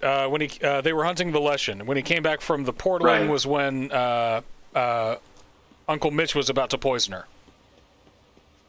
Yeah, I got the sense that, like, he was training her with a great deal of reluctance, and I mean, I don't remember if he didn't think she was capable or what, but I feel like he should have been trying to be like, okay, you want to be useful in a world that is incredibly hostile, so let me help you be useful. I didn't interpret it as he was reluctantly training her. I think he wanted to train her. I got the interpretation that she was trying to push it too far too fast. And that's what he was objecting to. Yeah, that was another aspect of it as well. She was wanting to try and jump right into the advanced stuff, whereas he's like, you need to slow it down. Look at that running jump. Right? Got the skills. You could almost tackle some Metroid Prime levels of platform. Hey, lady. Remember, they attack in threes. Killing it won't change a thing. So they're a comedy routine. Hey. Yeah, they are a little bit. Yeah, there's nothing funny about wraiths, though. Yeah, so he's objecting to her going the normal witch route, and for good reason. But something that we also noticed, like, he does take the time to explain all of this to her. That's true. Right? Like,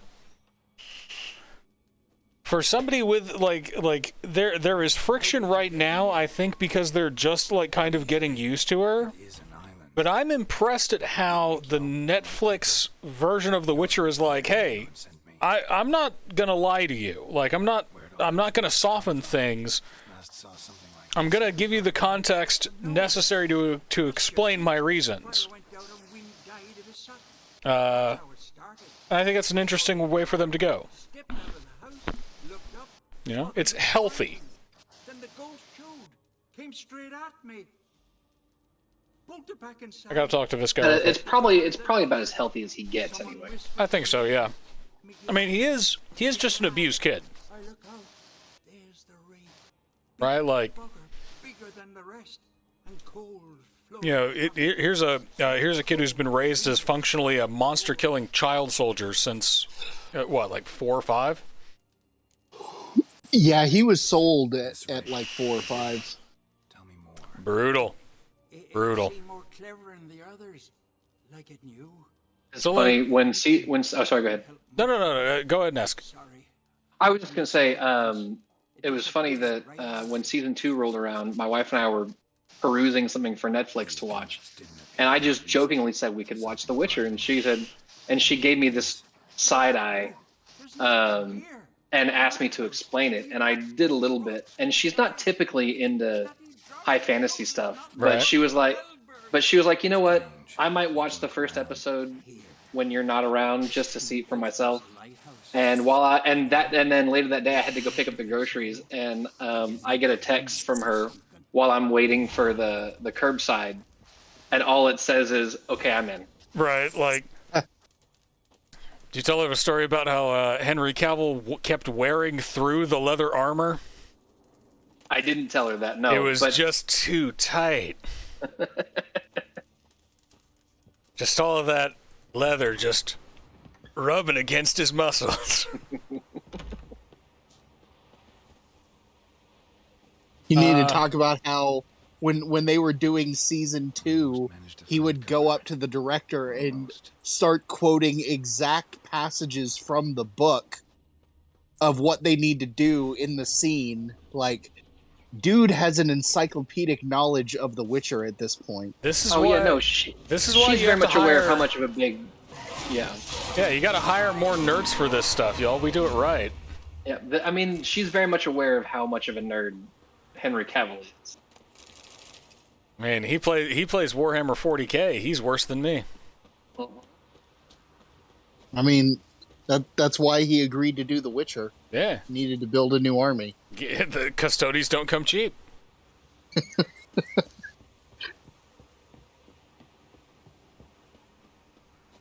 I now feel a need. Oh, John, you should eat something. Oh, He's yeah. been Whoop. snacking. Have you not seen him?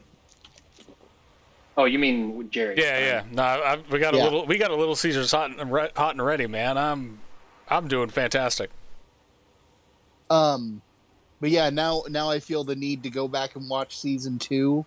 Not because of any of the Geralt and Ciri and Yennefer stuff, but because now that we've been talking about it, I am reminded of Jaskier becoming the Taylor Swift of the continent, and I need to see him in his amazing breakup song. Good thing it hasn't appeared to me yet. Just all about his ex. Darkness. Need that lighthouse working again. If Mick And just going back, Amanda said that she was raised by Calanth, which is also a good point to make. She, as far as female role models go. Okay, so I found my way in. There's a ladder boss. I have to admit I wasn't really, but hey, this guy's got sausages in the rafters. Nice. Hee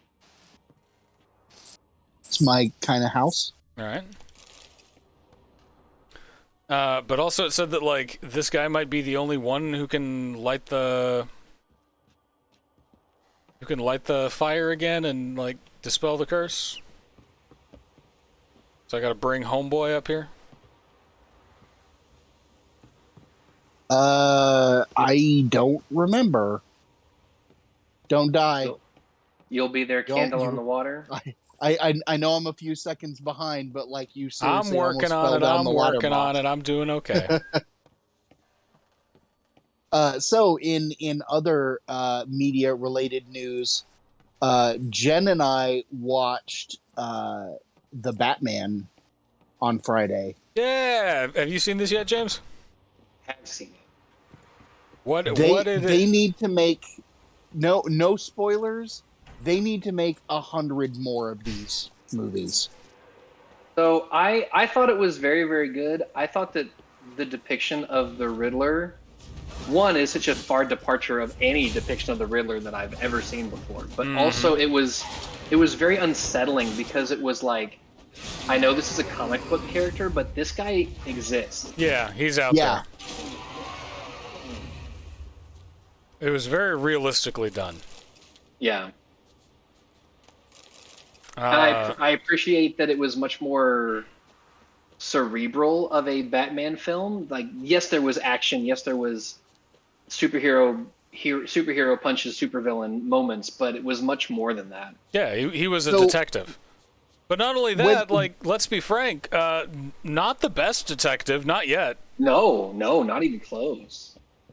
When this originally came out, and John saw it in theaters like immediately afterwards.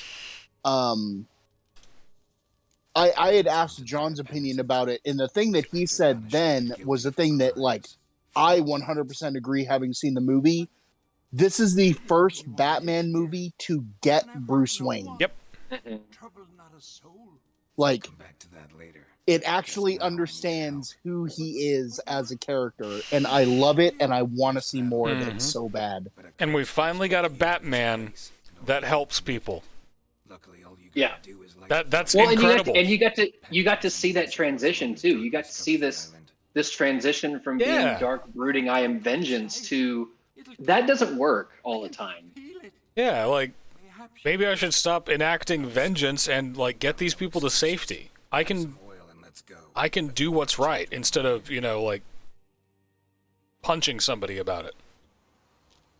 Well, and also, like, without getting into spoilers for anyone who might be listening, Now shut your mouth and go light the but fire. it also, he learns the lesson of, I haven't been doing my duty because I've been spending too much time being the, like, brooding, scary Batman, and I could have short-circuited this entire thing had I actually done the right thing.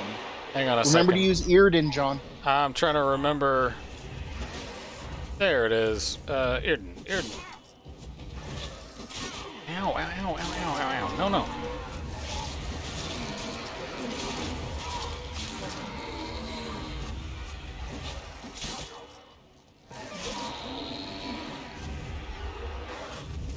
All these diarrhea are Christmas lights. You can't really hurt the penitent unless you're in the Irden zone. There we go.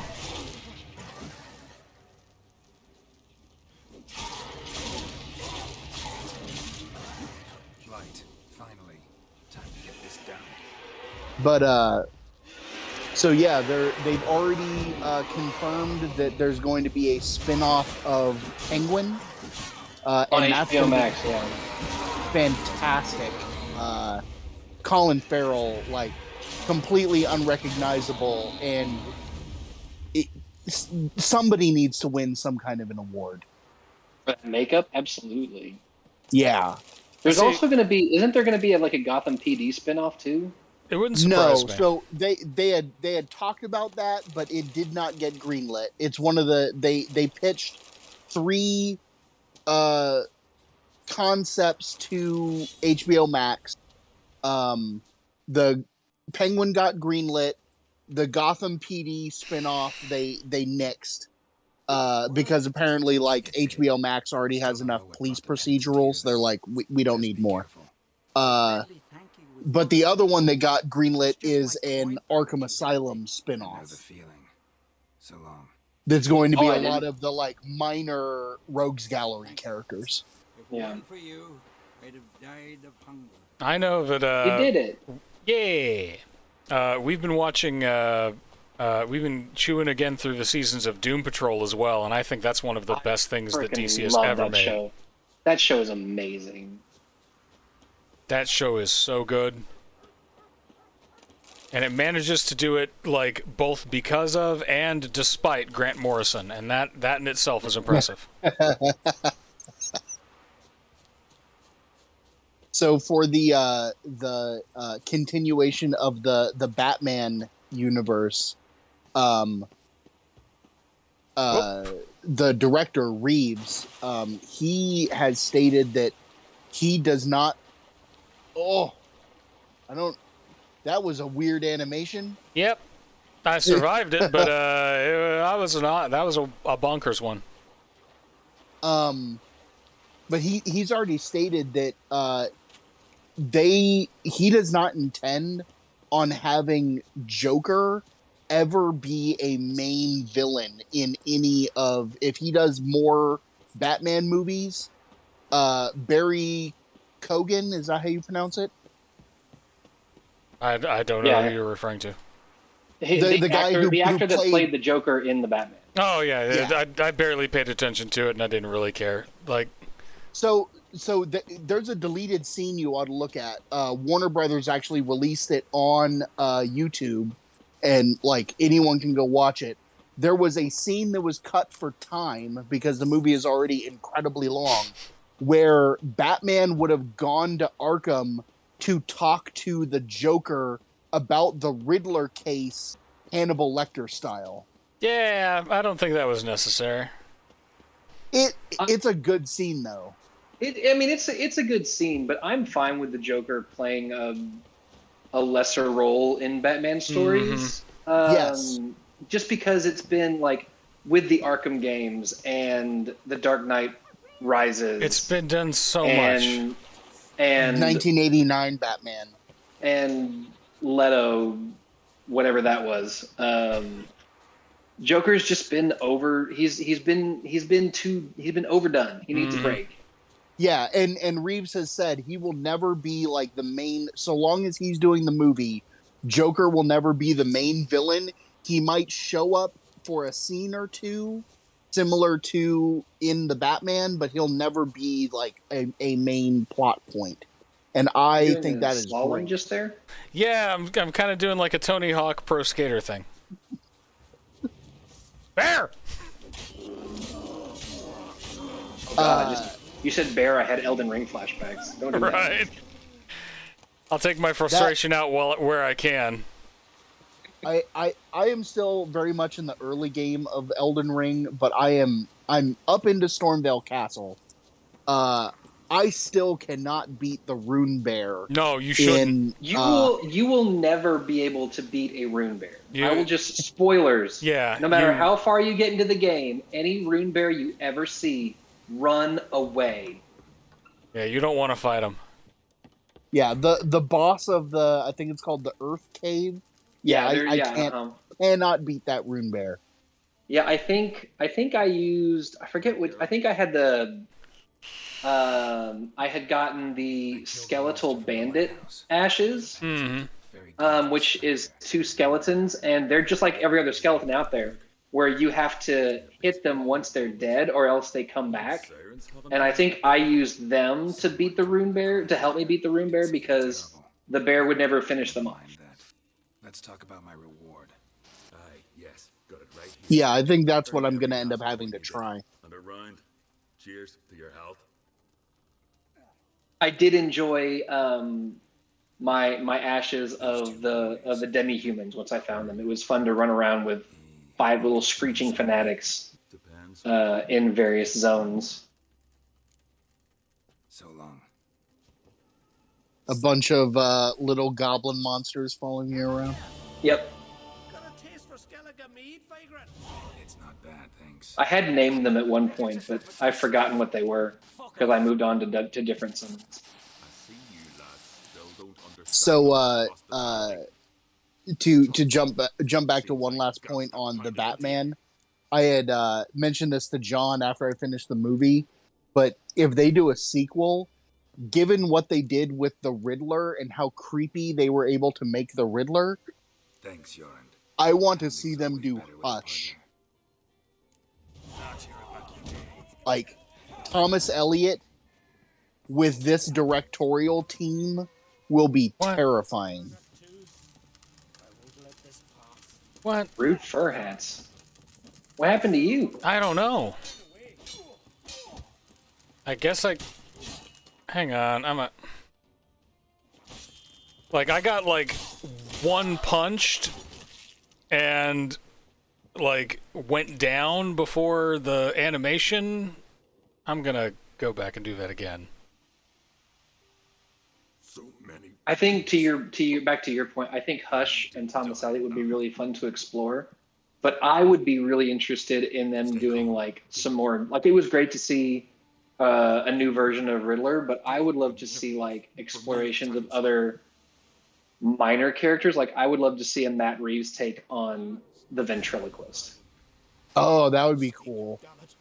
Or Mad Hatter. He could make a real creepy Mad Hatter. Or even Clock King.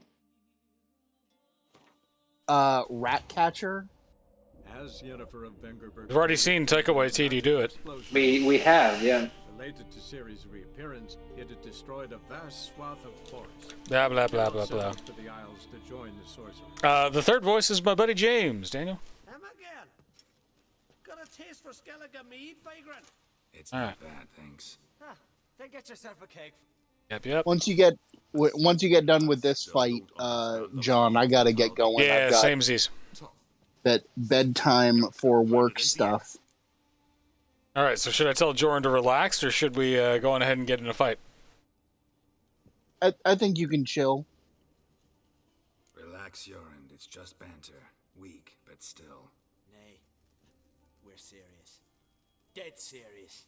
And foolish as colts that graze on hemlock. But I'll put you straight. Giving me no choice.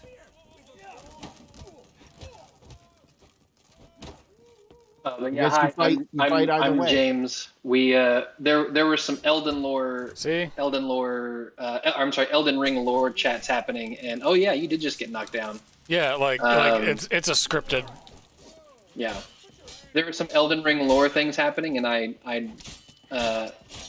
hopped in on the voice chat so that I wouldn't James be burdened has with the typing. James has the distinct honor of being the person who has killed me the most in Halo.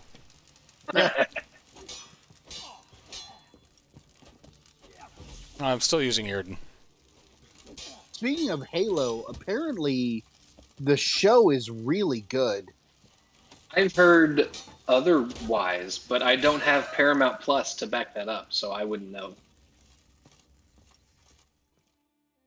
Is it Master Chief horrific? I mean, the reviews that I've been reading are that it's very decent, especially like Forward Unto Dawn, the movie that they did For me, was good, not great. It was good. And this show kind of like fixes the problems that movie had. I'd but 2 sons, and you killed them. You Wait, do I have to kill these? Sorry. Do I have to kill these guys' dad too? Does this stranger I hope not. who first drew a blade? Dunno.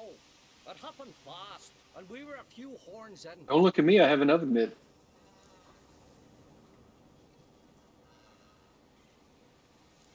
Your son showed no respect for the law. If not for your end, something would have happened first time around. There's a bloods feud between Yoren's family and mine. Oh, blood feuds. Did or said. Don't want any more bloodshed, but I'll defend myself if I have to. You'll make your defense before Why's it gotta be spelled all funny? Man Lugos calls you innocent. Will you be free to go? Fantasy Poland By reason? somebody you yourselves call madman? That, or fight the whole village, and you'll never defeat us all. Not with 3 swords, you won't. All right, John, I gotta get going. Y'all have a good night. Lead the way. All right, well, I will get set up for this trial. We'll see you again next week, Tom. Let me know if you want to stream something throughout the week. We still got to play Disco Elysium. Yeah, we'll do. But Later, man. that will do it for us. I'm gonna get out of this cutscene stuff and end the stream myself. But thank you guys again so much for coming to join. And James, thanks for hopping on. It's always good to hear your dulcet tones. By that damn tavern. Thanks for having me. Anytime, man. Anytime. You are always welcome. And that's going to do it for us this time on Fantasy Poland Monday. Perfect. Stranger in a Strange Land. Next week, Jerry Unchained. We'll see you guys then. Like, comment, subscribe, yada, yada, yada. Do all the good stuff. Feed the algorithm. And don't forget to make fun of Elon Musk. Go on ahead and post that picture of his receding hairline. It does wonders. And we'll see you guys next time. Bye-bye.